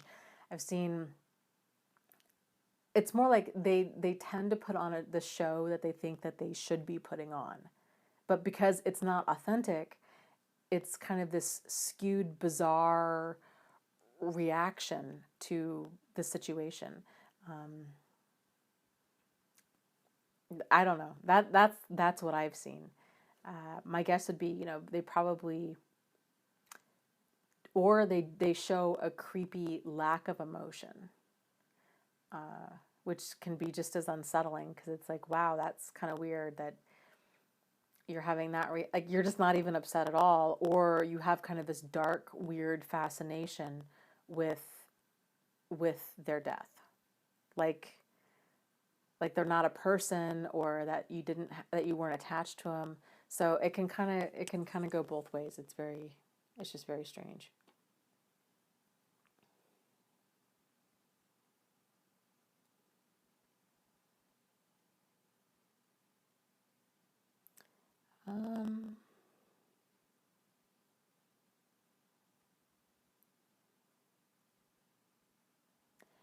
Miss Vicky says, Dana, can you please share your thoughts about opioid addicts? Are they narcissists? Because I'm going through the same hell as a narcissist abuse victim. So yes,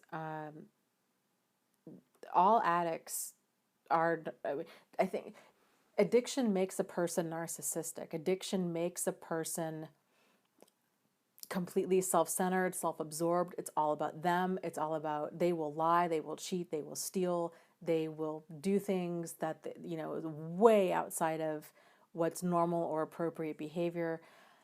So when you've got a person, and keep in mind too, a person, they can a person can be an addict and also have a personality disorder, or they can be an addict and have a personality disorder and have a mental illness, or they can be an addict and alcoholic. Do you know what I mean? It's like people by and large tend to kind of have more than one thing going on with them, because if you've got an addict in your life, it's not only the addiction that's the problem, it's why they have the addiction to begin with, because the addiction is generally, it's a coping mechanism for other stuff, generally trauma. So to really sort out, is this a personality thing that I'm seeing? Is this a narcissist who's also an addict, or is this quote unquote just an addict? It's going to require them to be clean for a certain period of time. I would say like 3 to 6 months to really see what's going on, and then to kind of look at their personality before they became an addict, and how were they? Did they have a sense of morality? Did they lie and cheat and steal and manipulate and do all these things before, or is this fairly new behavior? Because that can kind of tell what you're dealing with. But frankly, even if the person again is like quote unquote just an addict or just an alcoholic, that's problematic enough. And I would encourage you to, again, keep yourself to a place where you are able to stay safe and sane. And, that's tough. But yeah, it's addiction of any kind is incredibly, incredibly damaging to everybody around the addict. Especially if you're talking, opioid addiction, whether you're talking about like pills or if you're talking about heroin or kind of what in particular you're talking about, but it's all incredibly damaging stuff.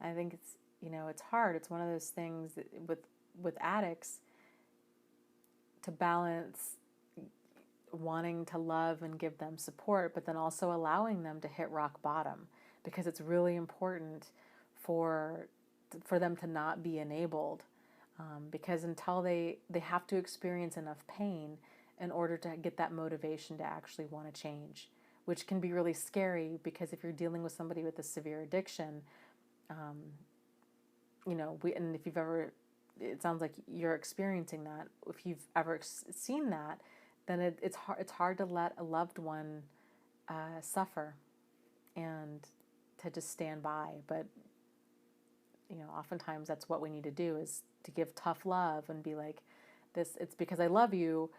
I'm not going to loan you any more money. I'm going to be locking things up. I'm going to not have kind of XYZ in the house. And I don't care what you say or what you do or what you threaten, because, of course, addicts will say, oh, you don't trust me, and I've been clean now for however long, but you should trust me. And, my response to that, because I have some addicts in my family, is it's not that I don't trust you, I don't trust your addiction. So this isn't personal. I know how awful that monkey can be. So to err on the side of caution, this is what I'm going to do. And if you think that I'm mean and cruel and totally unreasonable, I'm sorry, but it's actually because I love you that I'm doing this. So, and then it's hard. It's hard to set boundaries, and it's hard to hold that line, but it's the most compassionate thing that we can really do.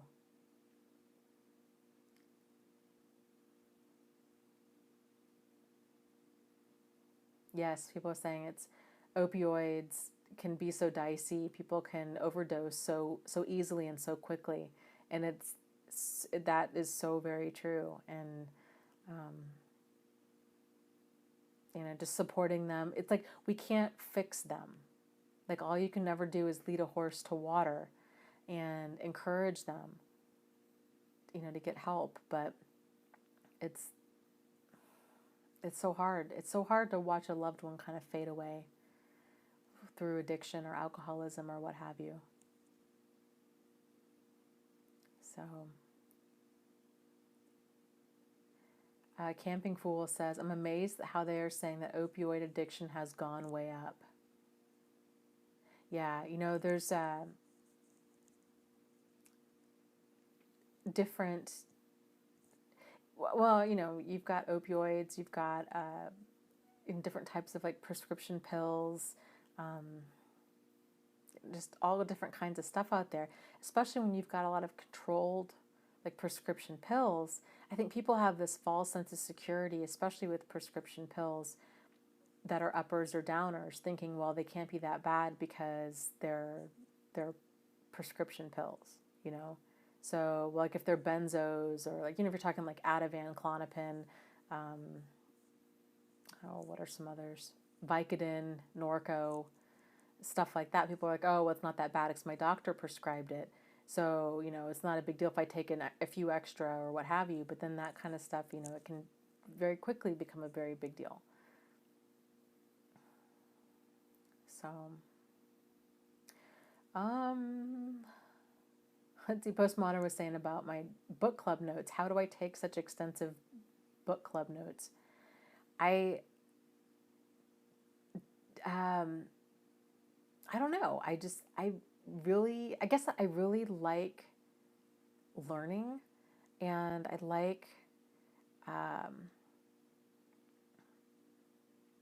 remembering what I learn. So I have a terrible memory, and kind of, I guess, knowing that about myself, when I take extensive notes, it generally is to kind of be a reference for myself as well.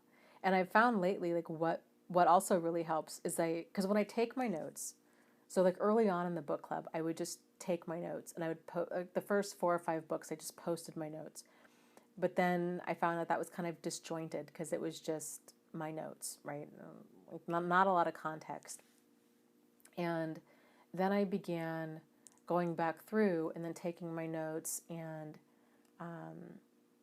kind of really laying them, like putting a lot more thought into like a good flow for them. So, and then I kind of started, it's just an evolution of kind of thinking about like what works and what doesn't work and why. But I really enjoy it. So, oh my gosh, Terry is saying that she has 22 members in her meetup support group. Wow. That is amazing.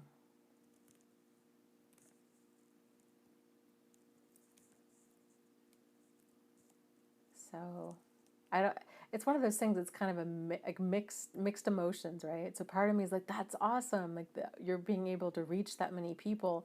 But then part of me is like, oh my gosh, like it's so sad, right? That like there's that many people out there. And to think that these meetup groups that are going on are like, they're sprouting up across the globe. Like this is a problem. But it's good. It's good that these conversations are starting, and that, because when the conversations can start, when the awareness is brought to the issue, then the healing can start. And I really, really do believe that there's so much upside to this, because I think trauma is it's universal. And it's something that we all go through at some point in our lives. And it's kind of more of the degree and the frequency that are the variables at play. But we all go through some sort of trauma. And I guess the beauty in that is that trauma is really like the great unifier.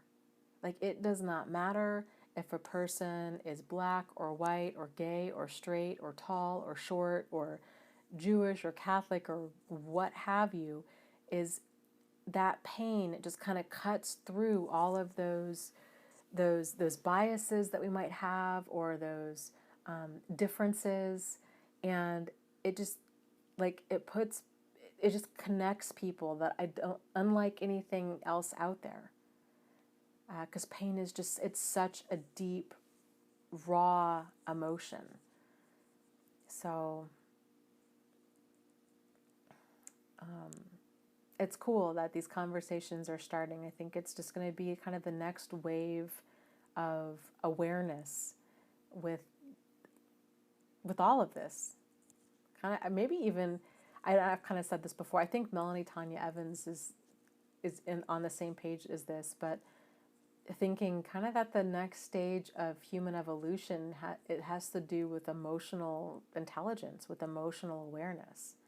And I think a lot of this starts with people getting in touch with their authentic self, which can be a huge, probably like the huge upside after going through an abusive dynamic of any kind, is kind of the realization of, oh my gosh, I've lost myself, or maybe I don't even know if I had a self to really ever begin with. And then it's that journey inward of who am I, and what do I like, and what do I dislike, and how do I really feel, and what is an emotional trigger, and how do I fully process an emotion, and it just reconnects us with our authentic self, and it reconnects us with our kind of our basic instincts as people. And it's very, like I said, it's very eye-opening once you start kind of going down that path, that realization of now all of a sudden you're different from people, not only because you've kind of undergone this trauma, but that you really see dysfunction for what it is. So it's like you've kind of leveled up, and a lot of other people haven't. Like they're still asleep. But then again, like this, I know it sounds, I totally know how all this sounds. Like this sounds crazy, and I know this. So just, I'm aware of how this sounds. But you kind of think about it, and you're like, okay, well, all of us people that have gone through this, and our eyes are open to it now, and we feel like we've kind of like leveled up a little bit, and we're getting healthier and healthier, and we're all connecting through these different groups, and people are talking, and so it's just continuing to get like healthier and healthier, and things are being brought to our awareness, and it's, I don't know, like, to me that's really powerful, and we're just on that, like, that cusp, that first wave of what all of this really means. When you think about it, really, like for real, like thinking about it from like an evolutionary standpoint, and where that awareness is going to be in 10 years or in 50 years. It's really, really wild stuff. If you think about kind of where people were, 50 years ago with their understanding, because before, people's understanding, like even the concept of childhood, like that's a fairly new concept. Before it was, you were married at 13, you were put to work as soon as you could hold a shovel, and life was hard, and it was all about survival. This whole concept of you deserve to have fun, that you would even survive childhood is a brand new thing. And so now we've gotten those basic needs met. Now we're kind of moving to that next level of like more of the actualization, and focusing less on, needs are being met, but now it's wants, and kind of what it means to be a good parent, and how to best like nurture children and nurture each other, and all of this. So interesting stuff.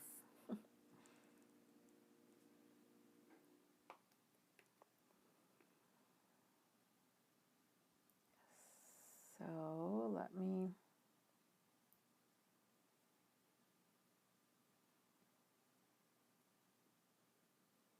scroll up here. Sylvie says, I think this might be an evolutionary shift. It's very hopeful.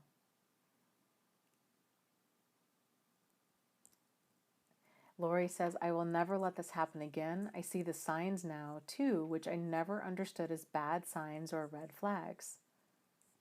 Yes, and that's kind of the added cool thing, is like once you're aware of this stuff, it's hard to unsee. And Yeah, it's really cool. So once I do that video on the verbally abusive relationship, to me that was I just had so many aha moments from that book. It was just so fantastic. And again, like things I just never thought of in terms of being abusive. Like problematic. Maybe some of it was problematic, but some of it was like, well, that's just kind of annoying. But then reading like her explanations for things, and I'm like, wow, she's right on. Like she's absolutely right on about this.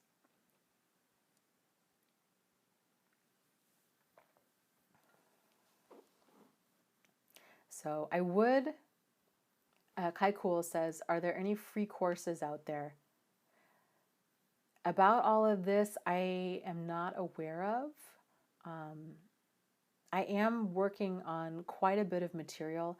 I really would like, what I would like to be able to do is to put together courses on all of this. So I have my Red Flags of a Narcissist series. I have been working on my red flags of a codependent, and that sounds very judgmental, I guess, with codependence, and I don't mean that. Red flags of codependency, I think sounds better. Series, and a series on complex post-traumatic stress disorder. I would like to take all of those and turn those into some sort of course, and I would like to offer those for free. So, with that, I just have so many projects that I'm working on. But that is the plan. So, I did actually print a working rough draft of my book out today. So that was super exciting. It's amazing. It's amazing how just printing something out makes it real. Because I'd only looked at it on my computer before. So I'm excited about that. It still needs it needs a good polish to it. It's still kind of rough, but it's getting there. And then that book is also going to be free. The ebook of it's going to be free. And my goal with that is I've already had a few people offer to translate it into different languages. I think we have German, Spanish, and Hebrew so far, which is really exciting. So I'd like to be able to get this done in more languages, and then ideally put it on Amazon or my website or both, or we'll figure something out. So yeah, that's what we're doing.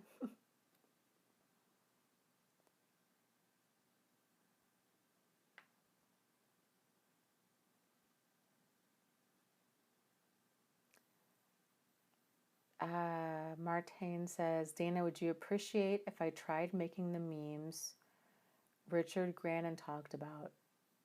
I'm not sure what memes you're referring to, but sure. I mean, here's the thing with that. If you want to make memes having to do with my site or me or whatever, go for it.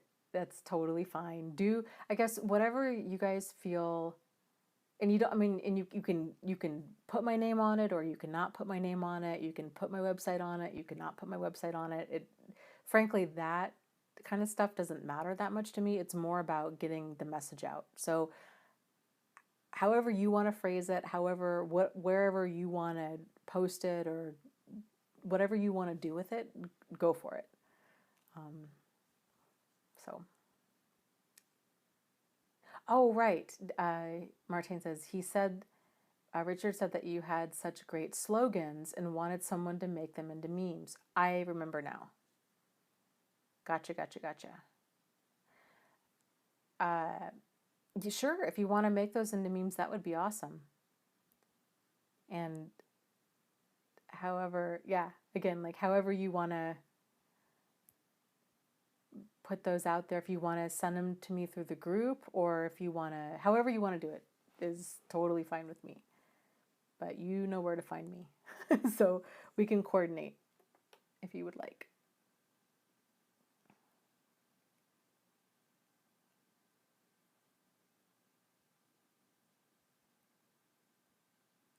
Ovalenta says, thanks for the Instagram post, Dana. Well, you're welcome. You are welcome. Instagram's been my new favorite thing lately. I go in waves. I was so big on Instagram like a few months ago, and I was posting because it was like addictive. And then I just burned out and I didn't touch it for like a month. Like I don't, it was awful. Like I just was just done. Like I couldn't even make myself go there. And then all of a sudden I'm like, okay, I'm good. And I've been like posting because I love it. Like I just go in waves, but yeah. So Postmodern is talking about a blog called The Narcissistic Continuum and codependency and kind of the spectrum of it. Yes, and I think that is a really good way to view it. I'm looking for a piece of paper. So basically, if you look at, if you kind of like view like a number line with, just for the sake of simplicity, like -10 being extreme narcissism, and then like a +10 being extreme codependency. But really, even that's kind of misleading because it almost implies that like a +10 is a good thing, but it's not. So really, it's kind of, you've got like 0 in the middle, you've got -10 for extreme narcissism, which is really damaging, and then you have really a -10 for extreme codependency, which is also incredibly damaging. And you know, there's what's called a quote unquote healthy narcissism, which is kind of this range of like 0 to -3 on like the narcissism scale. This is the healthy narcissism is you know, it's confidence. It's like what gets us out of the bed in the morning. It's what tells us, yeah, you know, why not me? Why not now? Like, yes, I can do that. Like it's a good level of sure, I can do this kind of a thing. I also think that there's a healthy range of codependency, and kind of to like the -3 on like the codependent side of the spectrum, where we're putting other people first, and it's sort of like, you know, yeah, let's make this all about you for right now, and let me give to you, and let me take care of you, and but to a certain extent, at a, you know, and there's a certain time and place where I think it can be healthy and compassionate and considerate to be like, you know what, let me put my own needs aside for a second and kind of just put this other person first because they just really need that extra care right now. Where it becomes problematic on the codependency side of the spectrum is when we're continually putting ourselves last. We don't have a core sense of who we are. We're kind of in this pattern of like one-sided relationships or friendships or what have you. And it's this dynamic of I'm having to sink myself in order to save this other person or in order to save the relationship. And that's incredibly problematic. And, you know, codependent people at like that level too, it's this like extreme people pleasing personality where we're not comfortable saying no, we're not comfortable getting upset, we're not comfortable having boundaries. Again, super problematic when it gets to that point. Narcissism, it's kind of the same thing. So after kind of that, like, you know, -3 on the spectrum, if you've got a person who's all about themselves, who feels justified and entitled and selfish, and you know, they take, and they manipulate, and they have all of this behavior, like, that's problematic stuff. And like, you know, it's something that they ideally need to get more centered with. But the problem with change is that change requires pain, and it tends to require quite a bit of pain in order for us to change, especially if we've been doing things a certain way for really any length of time, especially as an adult. Like, it's a lot easier to change when we're a kid. But, if we've always kind of been this certain way and this is what we always do, so trying to get a person to just like stop yelling, right, or stop being physically abusive might seem like a fairly easy thing for those of us that don't yell and name call or hit. But if a person's been doing those kinds of things for a long time, and like that's just how they go about trying to regain their power and control over the situation or over what have you, or that's how they cope with things, they have to unlearn all of that. Because it's not just them yelling or name calling.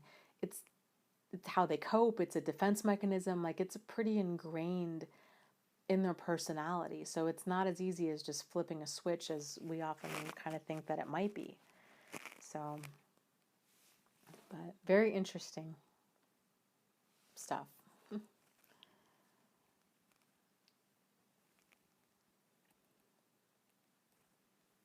Oh, that's a good question. Let me scroll up here.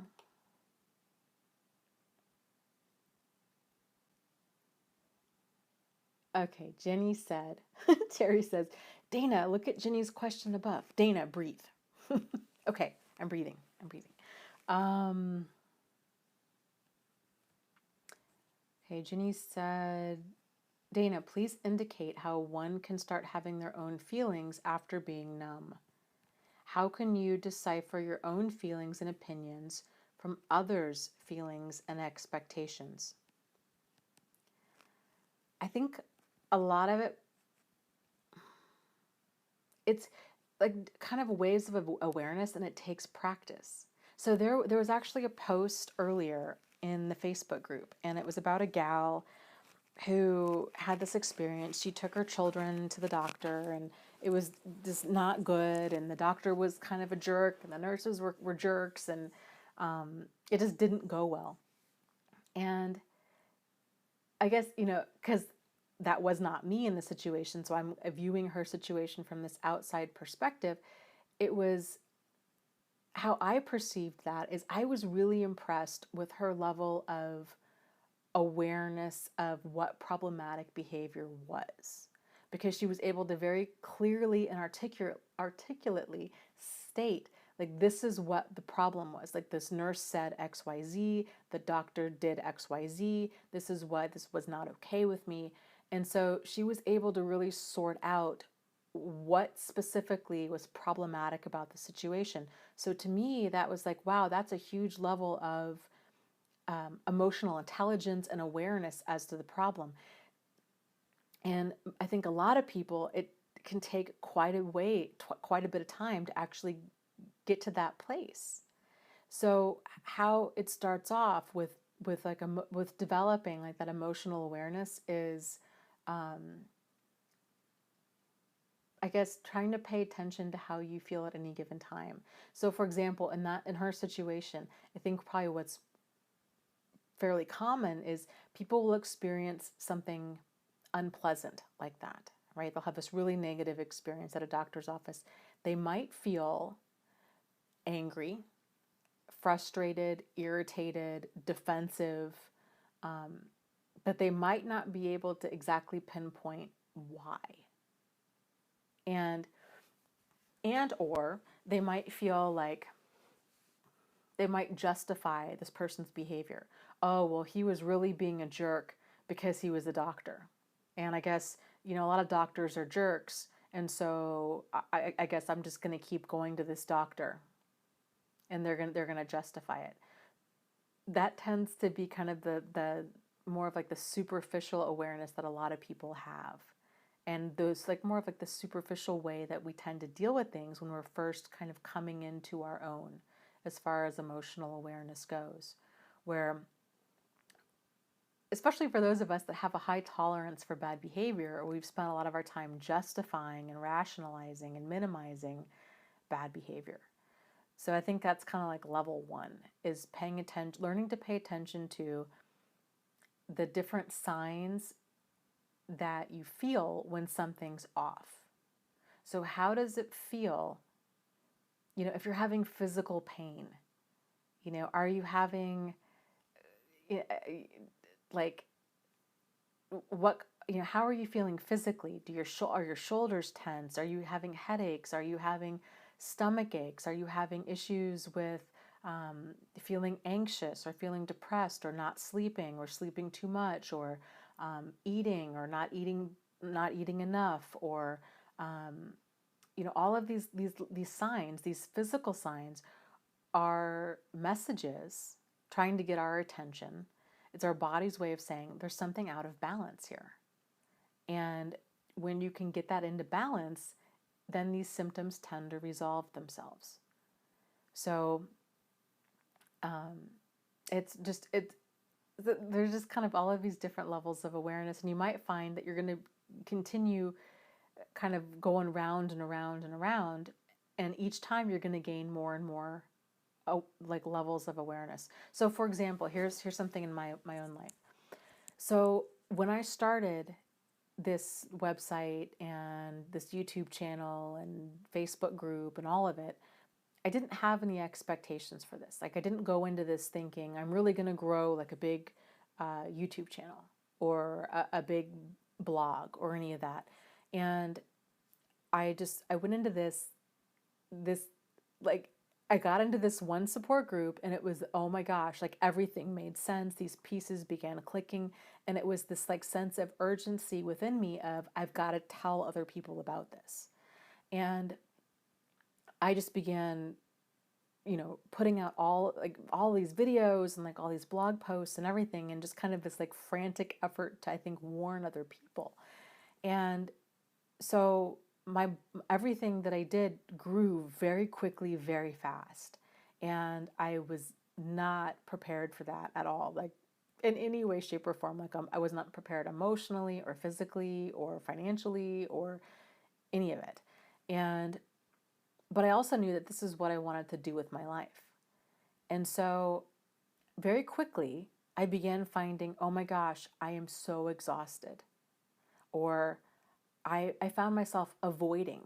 Like I didn't want to go update my blog, or I was too overwhelmed. I couldn't even check my email because I would open up my emails and I would have like all of these messages from people. And for a long time, for about like 6-8 months or so, I was responding in depth to like every single person, which was, I mean, hours upon hours every day. And it got to the point where I was just getting too many messages and I couldn't keep up with things. And then I was feeling overwhelmed and guilty and just awful.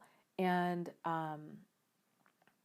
you know, it was just all of these feelings. And I thought, but at the time I didn't have the self-awareness to realize I was I was overwhelmed or that I was getting burned out because this is my passion. So it didn't dawn on me that I could experience overwhelm and burnout with something that I'm so passionate and so interested in. And then it was kind of like one day I realized I'd gained quite a bit of weight. I'd gained like 20 something pounds. And it was like, how did this happen? When did this happen? And you know, and then I was trying, you know, I was sleeping all the time. I was doing all of these things that I don't normally do. And I was thought, well, I must be lazy. And I was kind of misidentifying what was going on. And it took me probably another 6 or 8 months before people were saying, well, maybe you're burned out. And I just remember thinking like, no, like, this is all I want to do. Like I'm so hyper focused on this. I can't imagine doing anything else. Like I just love it so much. But realizing, okay, yeah, I'm getting really overwhelmed by all of this. I'm trying to do too much. And so now the more time goes on, the more I'm like, okay, this is how I process being burned out, and overwhelmed. Like my neck muscles get really tense, my back, I start having back issues. I start feeling I'm exhausted, where I could sleep 14 hours and I get up and I could go right back to bed again. I'm eating food that I'm eating a lot of like comfort food, stuff that I don't normally eat that much of, but I have been eating a lot of that. What else? Avoiding avoiding, things that I know that I need to do, like just different things with my blog or with my videos or what have you, but just being so overwhelmed that I can't even think about it. I can't deal with it. And then that causes more overwhelm. So, but now that I'm aware of, okay, no, I'm not lazy. I'm not gluttonous. Like it's not these things. Like everything that I've been doing, it serves some sort of purpose. I just was misidentifying the purpose. It was kind of my way of trying, in an unhealthy way, but trying to keep myself, trying to cope with all of this stuff, because it was very difficult with my videos. When I realized people were actually watching my videos, I became incredibly self-conscious, and it was like a lot of self-esteem stuff was kicked up. It's been a long rocky road, like with all of this. But I mean, I wouldn't trade any of it for anything. But I guess that's kind of an example of what that different emotional awareness looks like, and just really realizing. Because I think so much of the way that we look at health in kind of the Western world, it's not holistically. So we tend to view things in pieces and parts. Like, oh, you have depression. Like, there is an issue with depression. Like, we don't really dig deeper to be like, well, that's not normal to be depressed. So what's going on? Like, kind of what unresolved issues do you have that you're carrying around? What if you've got neck pain or back pain? Like, well, why? Like, what's going on there? Is this how you're carrying stress? Is this, what's going on? So the more that you start getting in tune with every single emotion, positive or negative, or I should say comfortable or uncomfortable, and start getting curious about it. Well, why am I experiencing this emotion? Or I am just really feeling excited. And of course, it's a lot easier to examine these things when it's comfortable or kind of empowering emotions. But that really will help a person to kind of find like your center, and it can be strange. It just takes practice, but it will eventually start coming into focus. So what I was saying earlier about the whole concept, right? Like the whole emotional scale of like 0 to 10, like finding things that excite you, or just paying attention to how you feel. Another good place to start with this is your closet. So pulling out items. This is not even to say that you have to clean out your closet. I mean, that doesn't hurt anything, but if you're not ready to do that, then that's okay too. But to pull out different items and to ask yourself, how do I feel about this? How do I really feel about this shirt?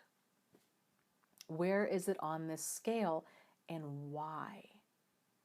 Why? Why did I buy this shirt?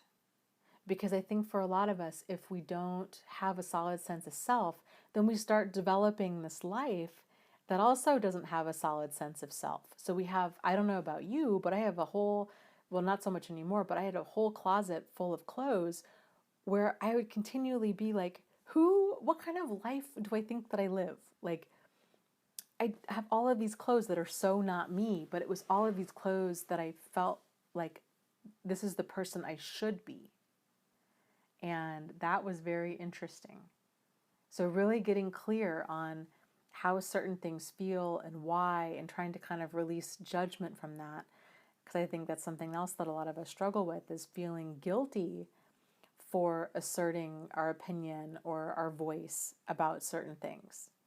And because I think a lot of us have been used to settling for crumbs across the board.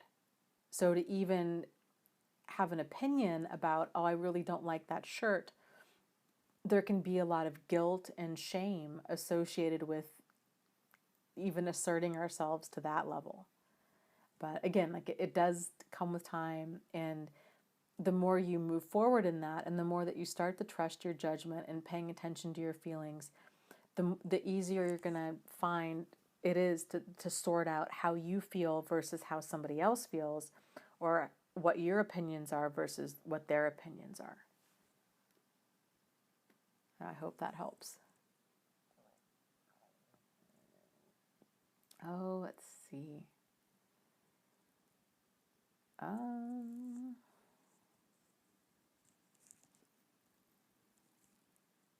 Yeah, it's really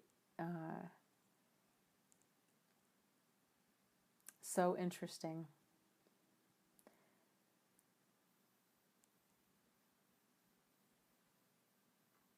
Interesting stuff when you start seeing all of the layers, like, and you realize the ripple effect, because it truly is. It's just it's across the board. I mean, anything that you're doing in your life that's not serving you, or if you're not getting the results that you want in a certain area, there's generally more going on there. And when you really start seeing that, it's just so eye-opening, and it's sort of like, oh my gosh, if I've, I think about like weight loss. When you think about, okay, if my way of coping has been to emotionally eat, it makes a lot of sense as to why I've been avoiding the gym. Or because if my way of staying safe is to put on extra weight, then anything to take off that extra weight is at some weird subconscious level makes me feel vulnerable. And then realizing, okay, I think this is kind of what's going on here. Like, this really explains a lot of my kind of bizarre behavior. So now that I have that awareness of kind of why I'm doing what I'm doing, that this weight gain isn't about necessarily eating more salad. It's not about counting calories. It's not about this. It's not a top down issue. It's like a bottom up issue. So, top down is counting calories. It's like, okay, I've got to go to the gym. It's very surface stuff, but it's not asking why. Why have I gained weight? What am I trying to protect myself from? What's really going on here? And if it's whatever I'm doing, or whatever any of us are doing, that's meeting some sort of need, if that's how we're coping, if you can address that need, then work from it from bottom up. And it's like, okay, this was my way of trying to stay safe. These are the different vulnerabilities that I was feeling. This is what it feels like to feel a vulnerability. And then it's crazy. Like, you just release judgment from that. And it's so freeing. It's so empowering to just really realize what's going on. And of course, too, then it makes so much other stuff make so much more sense. Because it's like, well, no wonder different diets didn't work. No wonder. Because it was never about the diet. It was never about what I was eating. It was about what was eating me. So it's just a very, very different way of looking at our behavior and what we're doing and why. So Evie says, I live in a small town where it's impossible to avoid people. Due to financial issues, I can't move, so complete no contact is impossible. How can I go no contact in a small town? Well, if no contact is excuse me, my nose itches. If no contact is impossible, then you can do what's called gray rock. So gray rock is where you basically become as exciting and as reactive as a gray rock, which is to say, not at all. So when you see these people, and again, like, anticipating kind of what they're going to say, how they normally act, what kind of snarky things they're going to say or do, so you can better prepare yourself. So when that does happen, then you're not so caught off guard. And again, this takes practice, because I think, if this has been an ongoing pattern, and if you're really used to reacting versus responding. So a reaction is, a person has an action, you have kind of a knee-jerk reaction to it. There's not thought that goes along with that. It's just action reaction. a response is something that's a lot more thought out.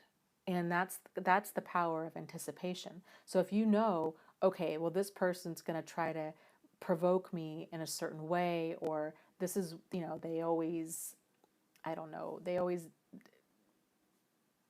like knock my mailbox over, or they always kind of do whatever, then you can start planning, accordingly for that. And then you can be more responsive. And then ideally, and then again, that takes practice. And then there's different types of levels of responsiveness. So at first it might just kind of be planning and trying to be responsive emotionally, where you're like, okay, this person always picks on me about my ex, right? Or maybe like my parenting, or what have you, or my weight, or whatever. To anticipate that and then try to plan your emotional response appropriately, where you're not going to give them an emotional reaction. You're just going to kind of just stay neutral and smile and nod, and it's just kind of not a big deal. You are just so boring. Like you're just lukewarm oatmeal. Like, there's just nothing there. So if they're not getting a rise out of you, because that's what they're trying to do, if they're not getting a rise out of you, then eventually they will bring their attention elsewhere. So, it's not talking about anything that's exciting about you. It's not sharing any of your victories or successes, or it's just really kind of laying low and avoiding them at all cost, but trying to not make it seem like you care, that you're trying to avoid them, like you're just kind of indifferent. And over time, they do tend to just move on. It's not easy. I had all my stuff happen in a small town too, and everybody's in everybody's business. So again, kind of doing what you feel that you need to do to stay safe and sane during this. Support groups can be really helpful for things like this. So if it's happening, because it's still very, even though you're not having an emotional response, inside you might be wanting to scream or cry. And that's okay, and that's normal. So, if you want to then get in your car or go lock yourself in the bathroom and then have that emotional response, or get onto a support group or what have you, and then just kind of dump all that there, then by all means do that. But that kind of goes back to asking yourself, like, what do I need? What do I need here? Like to make this situation tolerable as much as possible. So, Marlo says, I like this. I talk to myself like I'm my own best friend. What would my best friend say to me? It helps my heart to catch up with my head. Yes. And it really helps cut through that cognitive dissonance. So if we're having a struggle and we're like, I don't really know what to do, and kind of what's in my best interest right now, should I stay or should I go, or how should I handle this, to think about that. Like, what advice would my best friend give me, or what advice would I give my best friend, or what advice would I give to somebody that I cared about? And then that response will, I think, really kind of guide your behavior in a positive direction. Because, really, like, we should be somebody that we care about, right? And that's kind of another level of awareness, of realizing, oh, because I think so many of us, for so long, we've been so used to putting ourselves in the back burner that it was never a thought of, oh, what do you mean I should really act in a way that I value myself, or that I treat myself with compassion and kindness? Because again, a lot of that too, it sounds so cliche, like, oh, you need to love yourself. And people are like, oh, I need to love myself. Or people think, oh, well, loving yourself is bad. Like that's narcissism, right? And there's so many like misconceptions about all of this. And, it's loving yourself is not narcissism. narcissism is about selfishness. There's no love in narcissism. They don't love themselves. They hate themselves. That's the problem. I mean, love doesn't hurt, and love doesn't hurt others. It's the lack of love that hurts. It's the lack of self-love that causes a person to hurt others. So I think kind of getting all of that straightened out and getting our heads screwed on straight about kind of what is a big part in healing, because there's just so much misinformation about all of this that's floating around out there. So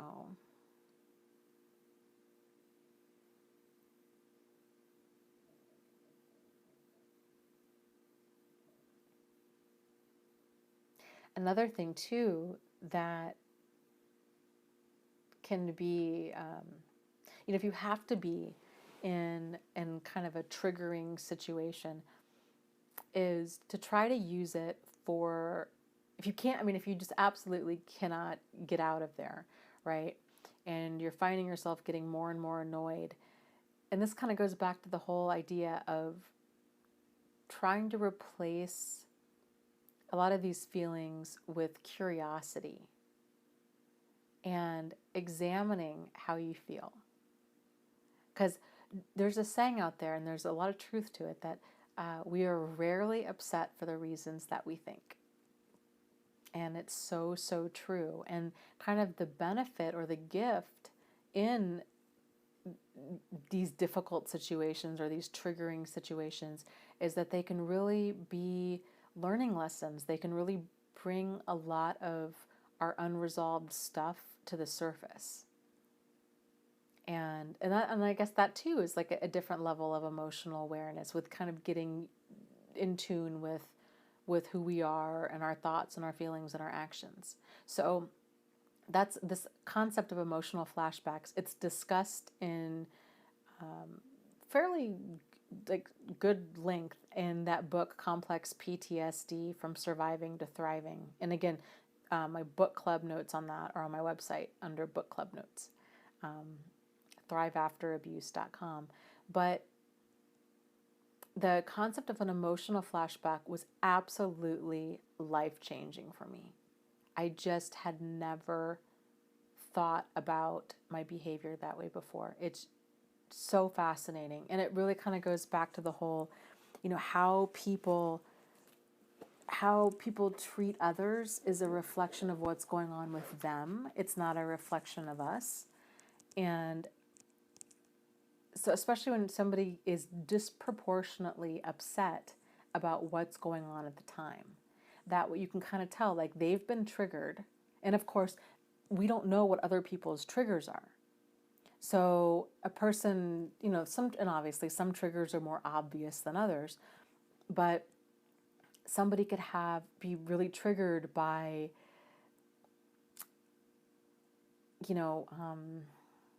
any little thing. You could make, I don't know, pizza for dinner. And if they were a child, or here's an example, my mother, whenever we were in trouble when we were kids and she would get really, really mad, she would go play the piano. And so I always knew, if mom's playing the piano, like, she's really, like, she's so mad she can't even talk. And she's going to go play the piano for a couple hours, and then she's going to come talk to us. Well, I had this really negative, total negative association with piano music for the longest time. Or here's another example. I had it's just interesting, like, when you start kind of just seeing things that you don't realize how this impacts you or affects you. I had a house. Oh gosh, this house, I swear, we used to joke that it was built on an Indian burial ground, because everything, it was like the money pit. Everything that could go wrong with the house would go wrong with this house. And we had ongoing water, like, pipes breaking, and it was just awful. And it was this house up in this little tiny mountain town in New Mexico. And so if pipes broke during the wintertime, repair people may or may not even be able to get up there to get them fixed, and it was incredibly stressful and everything. So for a long time, the sound of running water, which is the sound of broken pipes, was not relaxing at all.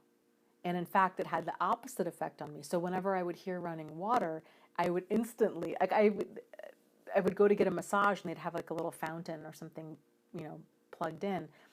I would hear that and like instantly, it was like instant stress because it was reminding me of that time hearing like water just pouring out from underneath the house because of broken pipes. So those are just some examples of like different triggers, and we all have them. And a great way to tell if you're experiencing them is to see if you're having kind of a disproportionate reaction to what's really going on. It's fascinating. It's really, really fascinating stuff. So,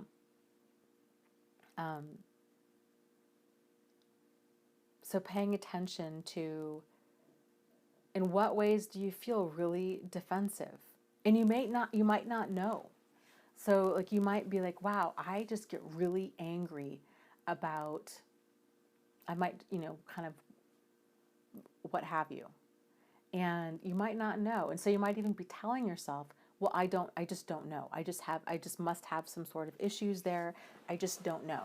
And here's kind of the added interesting thing about that. So when we say, I don't know, we do know. But it might not be at a conscious level. So that's kind of a defense mechanism that we all have, is to say, I don't know. And so kind of a way to bypass that is to ask ourselves, well, but if you did know, what would your guess be? And it just kind of makes things feel safer to explore what's going on. And it's interesting. So Sylvie says, the triggers are fascinating. I'm learning tons. Somehow, I don't even know what you guys are talking about. Josh is talking about the pillows at Comfort Suites. That's interesting.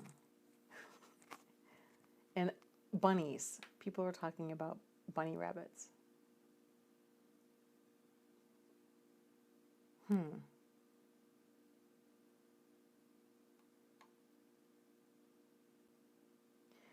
Hayden says, does anyone have any idea about financial divorce help? When a person does not have any income, I need help. Some thoughts would be, you could consider contacting a local like domestic violence agency, or actually a few. I would maybe call a few in your area and let them know what's going on. And you don't have to go into great detail. Again, like a lot of domestic violence agencies even, they tend to deal with primarily like physical abuse. So if you're not experiencing physical abuse, you might, because they might not understand either. So you might want to just kind of keep it vague and just say, I'm trying to get out of an abusive relationship. I don't have any income or very limited income. Do you know of any attorneys that work for free or that work on a sliding scale? And see if they can give you a name of somebody. Another thought might be if you have a college, like a law school nearby, to see if they offer any type of like free or sliding scale services there.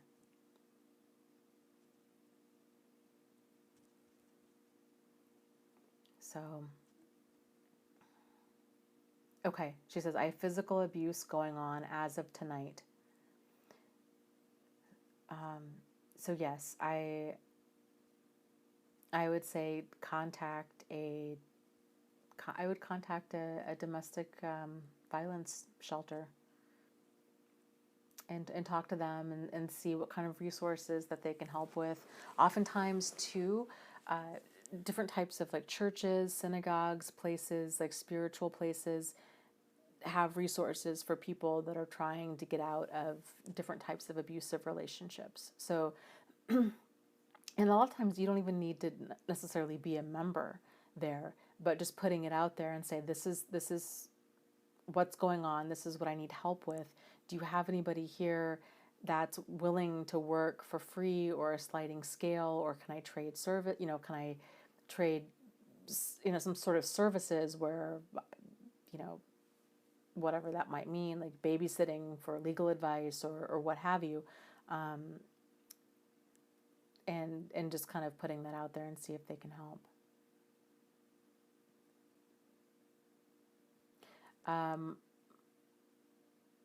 Is that Marlo? Yes, Marlo. Don't you think all physical abuse begins with emotional abuse? Yes.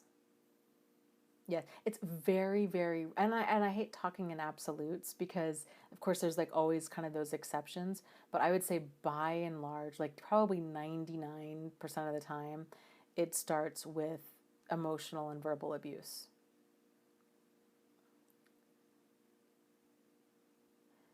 So,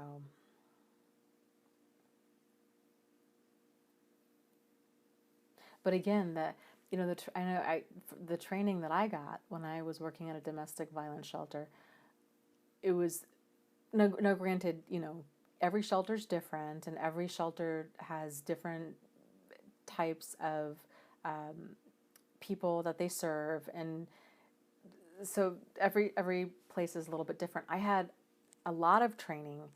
The vast majority of my training had to do with like really extreme situations. So,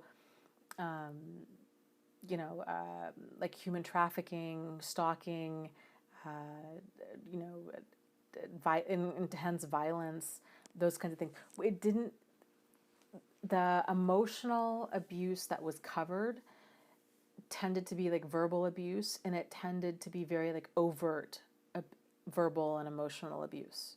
So like name calling, obvious put downs. Covert abuse in general was really not discussed. So, I mean, I think again that was like part of my panic when I began really getting into all of this and going into these support groups and hearing all of this. It was just this realization of, oh my gosh, because I used to teach a lot of these like red flags and signs of like overtly problematic behavior, and I did not know about the covert side of any of this.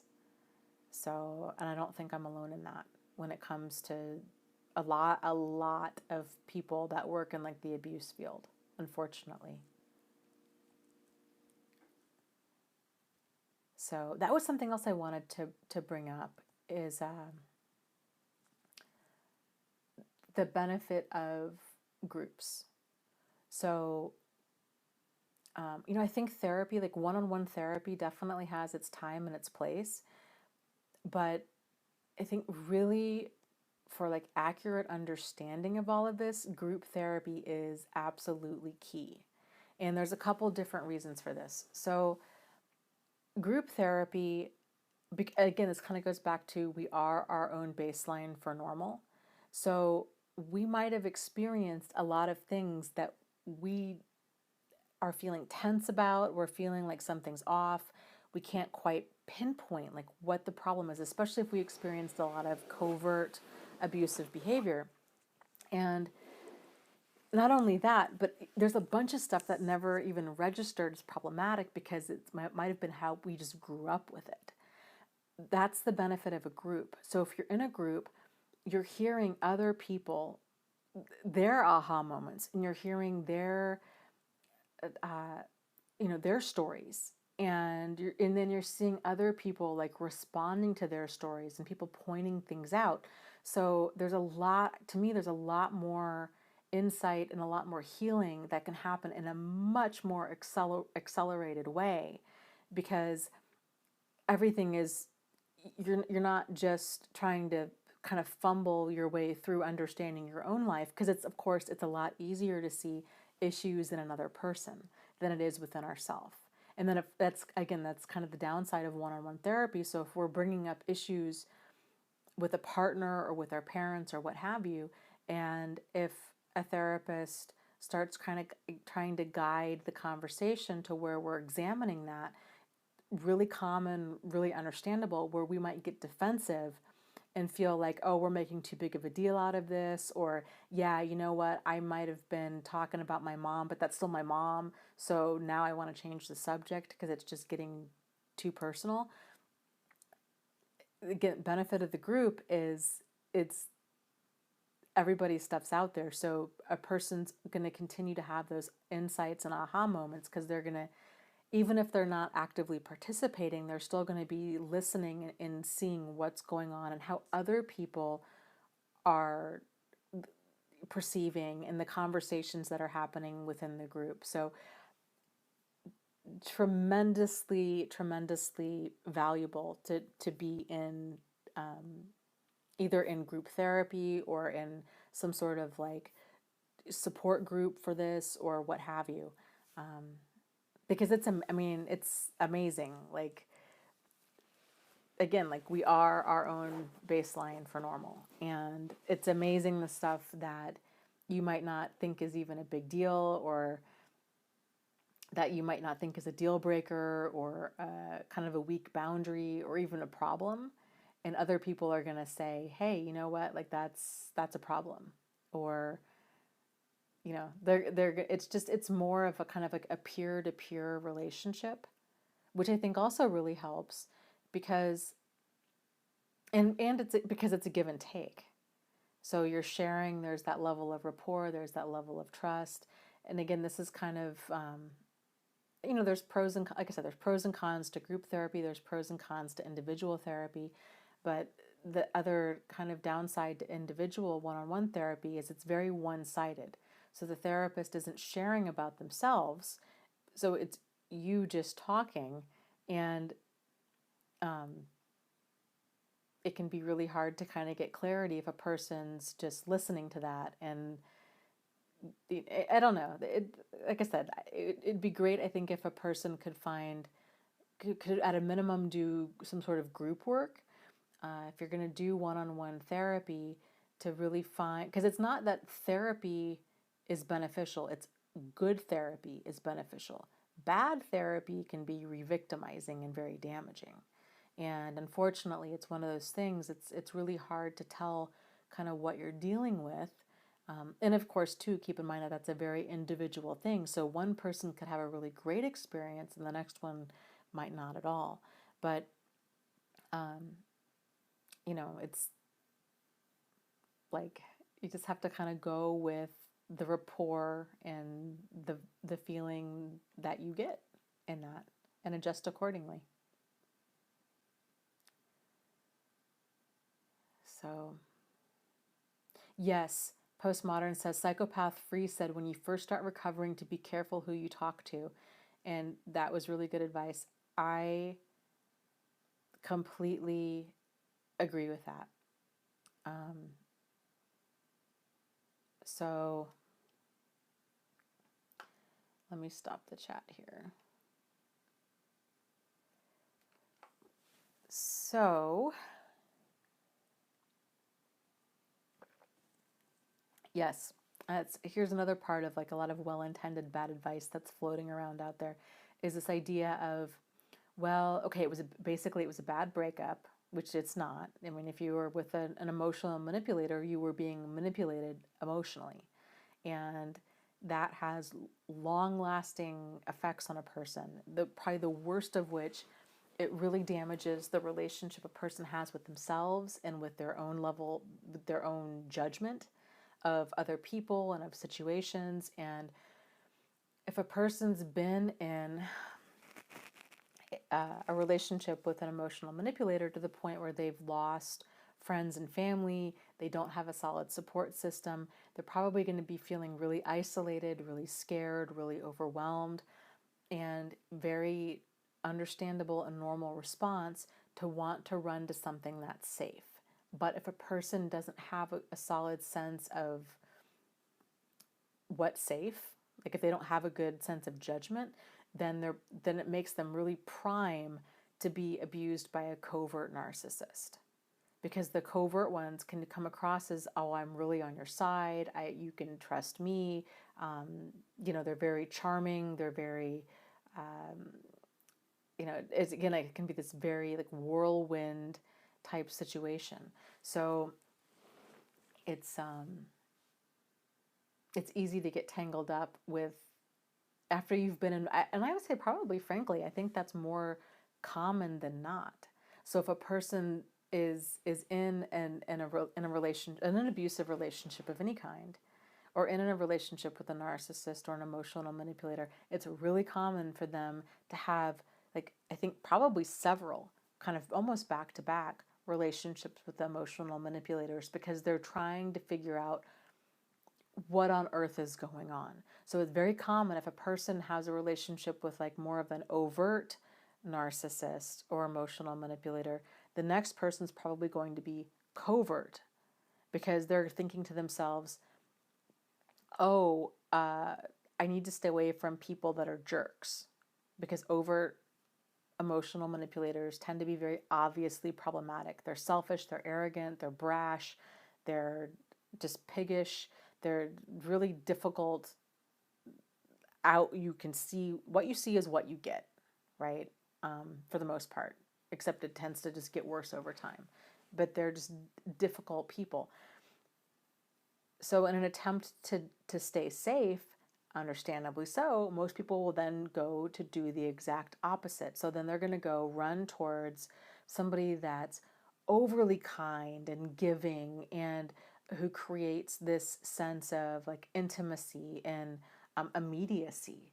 And so then they're really ripe for encountering a covert narcissist and mistaking that person for Prince Charming or Princess Charming, and thinking, oh my gosh, I'm so lucky. I'm so lucky that here my life is, I'm an emotional wreck. My life is in shambles, and this person wants to swoop in and be my savior, and they're just so wonderful, and they just want to fix me and all my problems. But that's the thing, like if it's too good to be true, it's generally because it is. And it's the same thing with friends and these kinds of situations, because, emotional manipulators can be friends too. And then all of a sudden you start kind of seeing like that personality change. So then a person's like, oh my gosh, well, I don't want to date. I don't want to even be around anybody who's incredibly like charming and charismatic. So then they might find themselves being more drawn to a person that's more overt, because then it's the feeling of, well, at least with these people, I know what I'm dealing with. And it takes, and of course, then you've got to recover from like multiple abusive relationships and dynamics. And that can really, mess with a person's mind. So yes, so when you're fresh out of one of these situations, strongly encourage you to, and if you have no support system, right? If you've lost all of your friends, this is kind of, again, I would strongly encourage you to not date. Because a lot of people are like, I'm so lonely, I really want to date again because I'm lonely, or I miss that affection or attention. And they're like the wrong reasons to be dating. You want to date when you like yourself, you're happy with your life, things are going good, and you're like, I'm totally ready, willing and able to kind of give love and receive love, and I trust my judgment, and I feel like I'm at a pretty good place. Not saying that you need to be perfect and have all of this figured out, but you need to at least have confidence in your judgment and what you're looking for, and being able to keep yourself safe. And so like friendship wise, or even down the road dating wise, to the benefit of meetup.com, you can still associate with new people. It doesn't need to be this whirlwind situation where next thing you know you're spending like every day together and all of this, where it's like, okay, we can just take this at a slow pace, and we can spend time together, and I can I'm going to be paying attention to how I feel. I'm going to be just moving slowly. I'm going to be going to different meetups. I'm going to be doing different things with different people. So that's a good way, because what happens is if you do tend to encounter like a handful of problematic people after an abusive relationship, which again I think is really normal, it can be really easy for a person to be like, you know what, I'm done. like I'm cursed, or I don't know, I just somehow like attract these people. I give up. I don't know what it is about me. They can't pinpoint it. And so then in an effort to stay safe, they just start building up these walls. They just start fortressing to keep everybody out. Because they're like, I don't know what it is about me that I keep attracting these people. When in reality, it's not so much who we attract, because we all will attract the wide range of people. And emotional manipulators, they're like con artists. You know, they go from door to door. Like, you know, it's like with online dating, they send out thousands of emails every day, and it's whoever kind of nibbles on the bait that they reel in. So it's not that they're attracted, emotional manipulators are attracted necessarily to you. They're kind of attracted, they're attracted to sources of supply. There's lots of different people that they can get that supply from. But those that they're able to effectively manipulate their vulnerabilities, that's who they latch onto. But they can only latch onto us if we let them, and if we are attracted to them. So if we're seeing this kind of behavior as problematic, if we are able to maintain a solid sense of self and to be able to say, and again, this takes practice, but to be able to say, you know what, this is moving too fast. I'm going to slow things down. Or this, like you're just taking charge of the pace of different situations. You're taking charge of, you know, you're okay with walking away. You're okay with, I don't need to justify why I don't want to see this person again. I don't need to answer to them. You're starting to learn what it feels like to feel controlled, to feel manipulated, to feel how you feel when something's off or when something's problematic.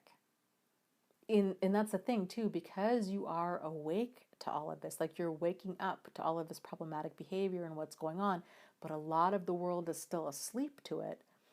That's its own level of crazy making, because other people, there's no shortage of that well-intended bad advice. So they might be telling you, you know, you're being really hypervigilant, or,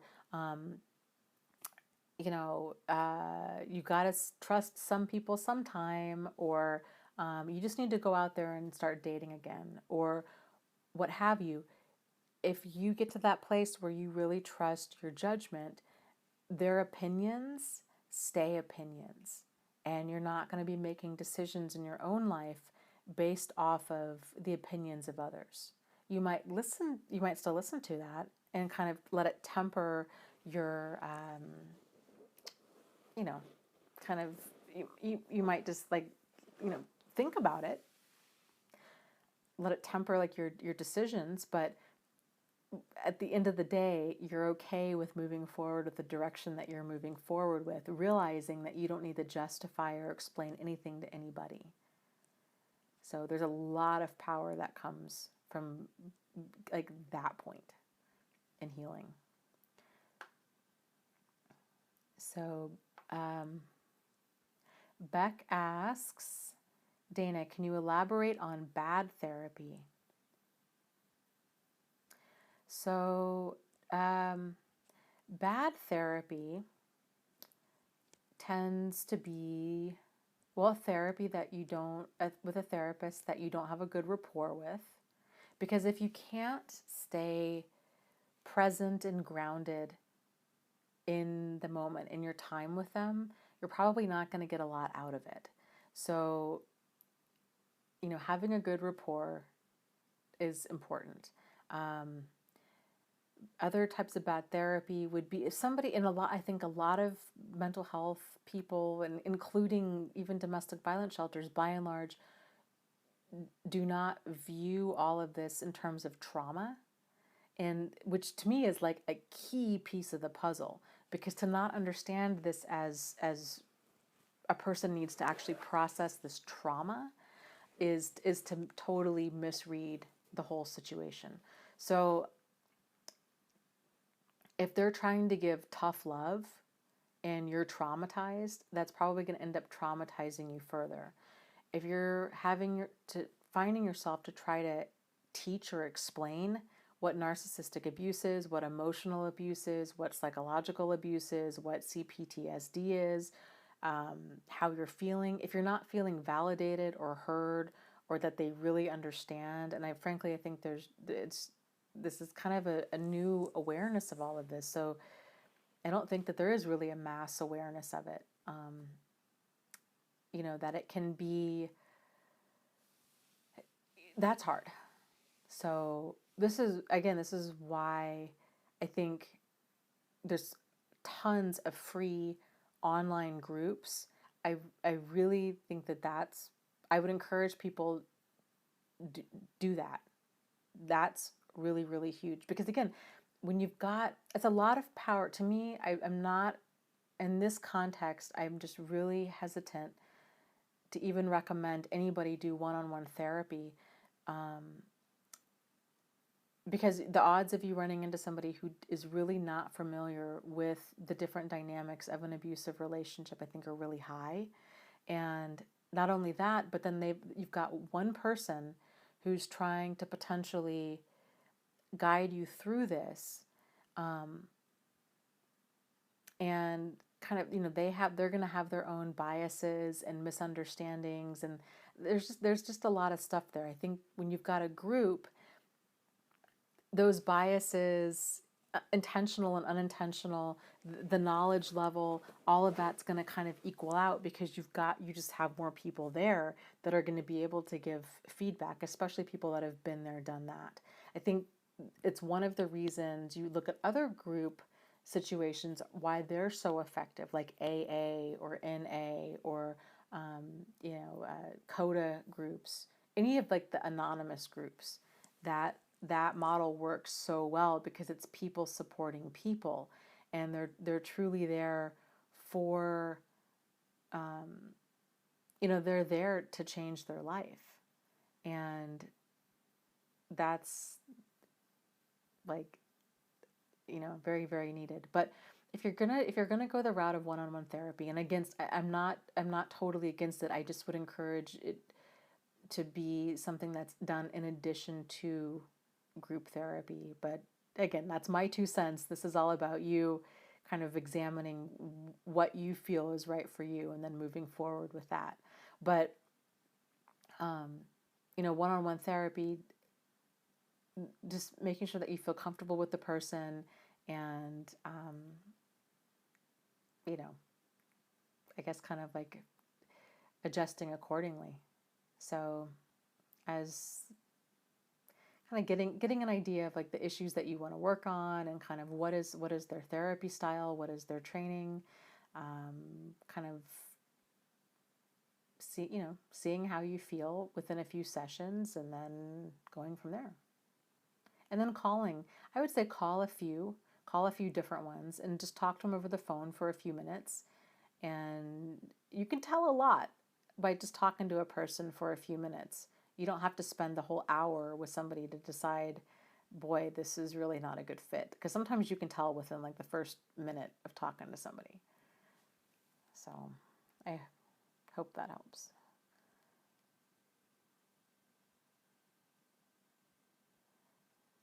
So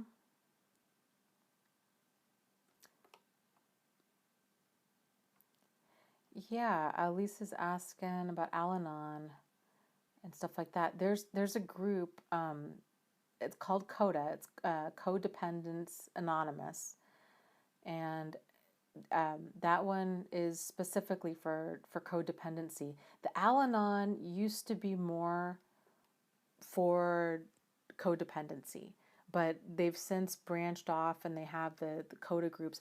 The cool thing too with a lot of these groups is a lot of them are online now. So like it's like we live in the future. Like it's crazy. So that can be good too. And I know that there are some therapists in here. I know Elisa's one, but there's a few others who are talking about doing groups and those kinds of things. And I would strongly encourage that. I think that's great. So, because frankly, my guess is probably a lot of people that are coming through the doors, pain is a great motivator. And, people tend to turn to therapists when they are in intense pain.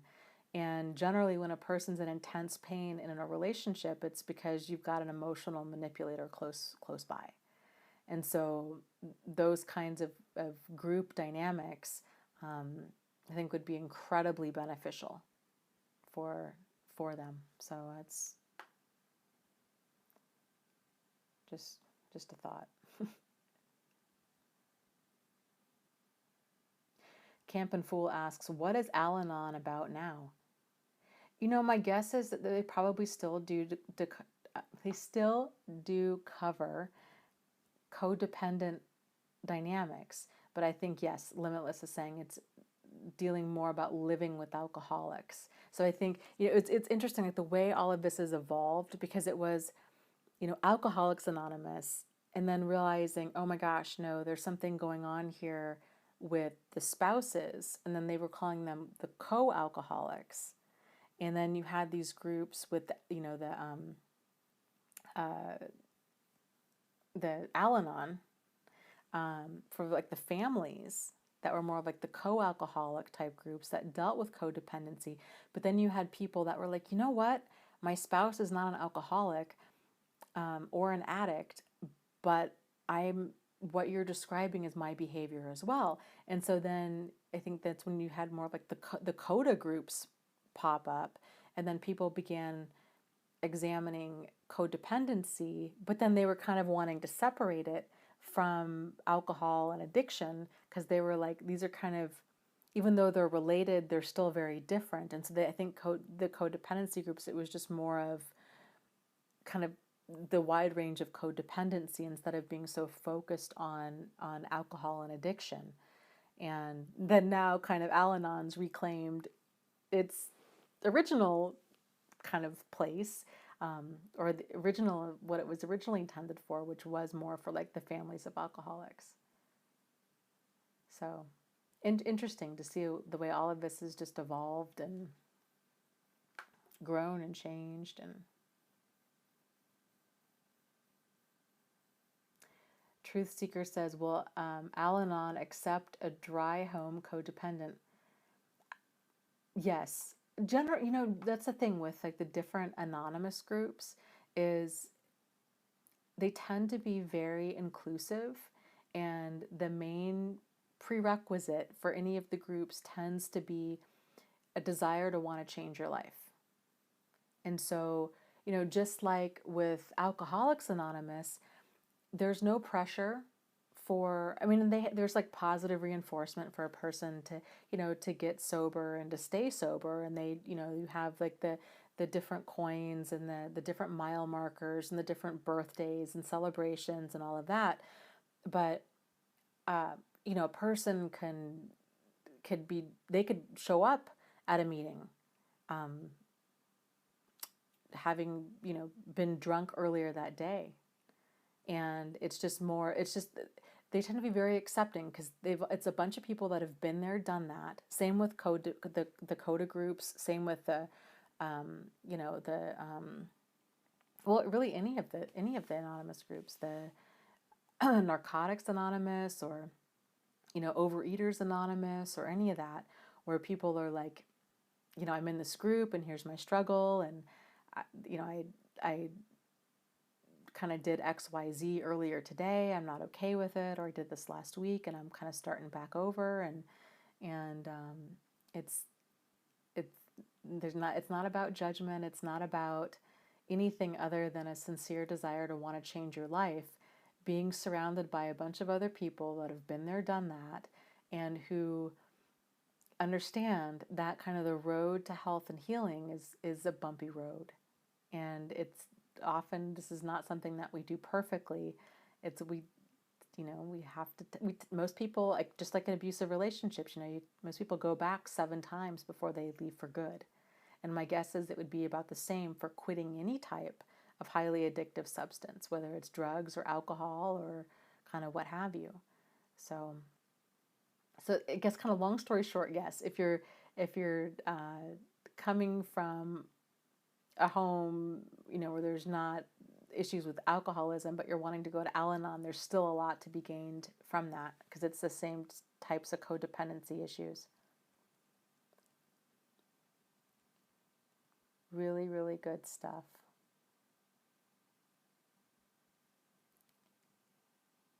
So Sylvie says, we need an Al-Anon for this.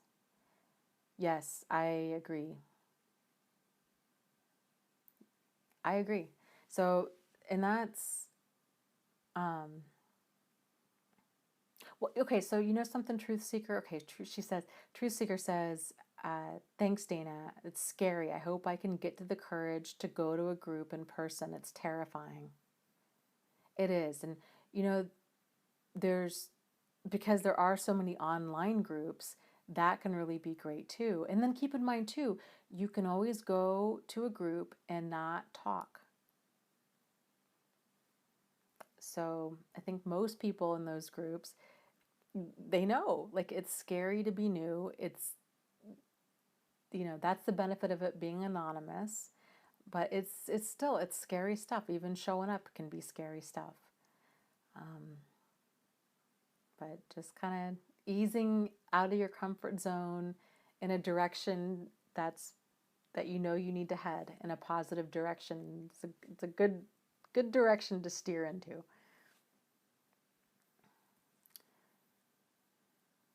So, hi Cecilia. I missed the first part of your question. Let's see. She says, I've been thinking about breaking my 1 year no contact to start a friendship with the ex. You know, can that be a thing? Can I be friends with my emotional manipulator ex? I would say no, that's probably not going to work out. The reason being is emotional manipulators, you know, they use people. So there is no sincere friendship, and you'd be setting yourself up for an abusive friendship. And so that's not a healthy dynamic. And it would just frankly, it would set you up for a hurt and heartache. So, but however, that longing that you have of, that's worth examining. So if you're feeling like, you know what, I'm really feeling like I really miss these certain qualities about my ex, I'm really feeling like I want to reach out and connect with somebody, it's what you're craving isn't your ex, it's the way that your ex made you feel. So maybe that you felt that he or she was really funny, or somebody to hang out with, or somebody to call. Those kinds of things is really kind of what you're missing. So if you can find healthy ways to find that in your life, then my guess is this craving for your ex is going to calm down and you're not even going to have it. So trying to find healthy ways to get that need met would be a lot more ideal.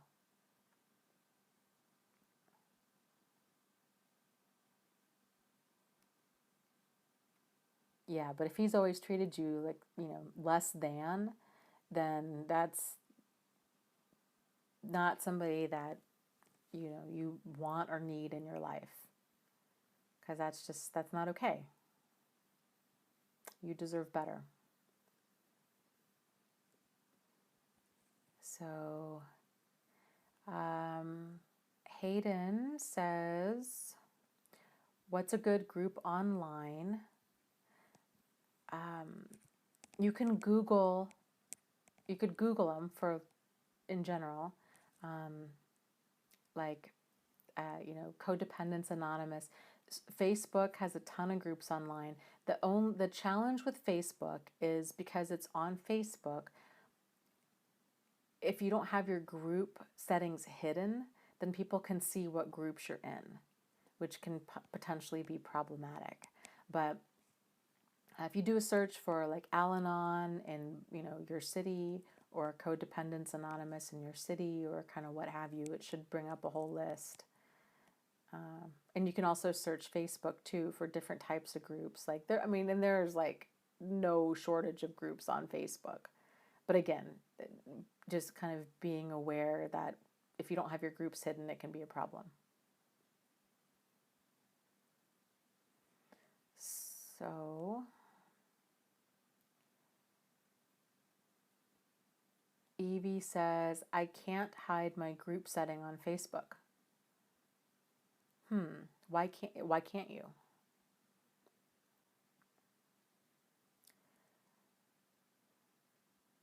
If there's some sort of issue with hiding your group setting on Facebook, another thought might be to create another Facebook account with ideally a fake yet believable sounding name, because Facebook is, there's still kind of like, this uncharted territory on Facebook. So I get where Facebook's coming from. Like they want real users with real names, with real accounts, and not fake people with fake names. I think not realizing there's people that are in, abusive relationships that want privacy. So if you create a different Facebook account with a real name, like, I don't know, Sarah Connor or something like that, then, and join different groups that way under that alias, then that can just be your Facebook account for joining those groups. But you do kind of want, just so you know, because and I'm sure that a lot of groups are like this, we get a lot of people that apply to be in our group every single day. And so we look at profiles and we kind of make sure that they look legit. So you want to make sure that you've got some photos on there, maybe not necessarily of you, but where it looks like the account doesn't look like just a spam account. It looks like a legit account, if that makes sense. Elise says, we can all be Sarah Connor. We totally can. I freaking love the Terminator movies so much. So much, so much. She's the best character ever.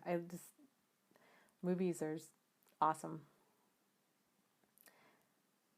So, I wanted to close tonight. I came across this. Let me see if I can find it. Okay, yes, this quote. I thought this would be a fun way to end tonight. It says, "You are not accidental. The world needs you. Without you, something will be missing in existence and nobody can replace it." The quote is by Osho, O-S-H-O. So let me read it again. You are not accidental. The world needs you. Without you, something will be missing in existence and nobody can replace it. So my challenge for you, which kind of goes along with what we were talking about earlier, is thinking about what unique gift or gifts do you have? I like to think of them as like superpowers. So what is your superpower? What is something that really makes you you? And it might feel really weird, and there might be quite a few people out there that are like, I don't know. I just don't know. Take some time and think about it, and really think about what are you specifically good at? What is your gift? And then if you want, either comment down below or let's talk about it next week. I'll be really curious to see what you come up with. But this is a really good step in kind of having that awareness of what makes you special and unique. So, okay, guys, have a fantastic night. And thank you so much for joining. Again, if you're new here, if this was your first time, my name is Dana. And we do these live streams every Wednesday night at 8:30 p.m. Eastern Standard Time. So I try to get to as many questions as I possibly can. If your question wasn't answered for any reason, it's only because the chat goes really fast. Nothing to do with you. It's 100% to do with me generally just not seeing it. So come join us next week and we'll see if we can get even more questions answered and give you the support and the feedback that you're looking for. So you guys have a fantastic night, and my camera is backwards and it's hard for me to see what's going on. But have a fantastic night, and as always, lots of love to you guys. You are not alone, you are not crazy, and you really can move forward and heal from this. So take care, have a fantastic week, and I will talk to you soon. Okay, bye.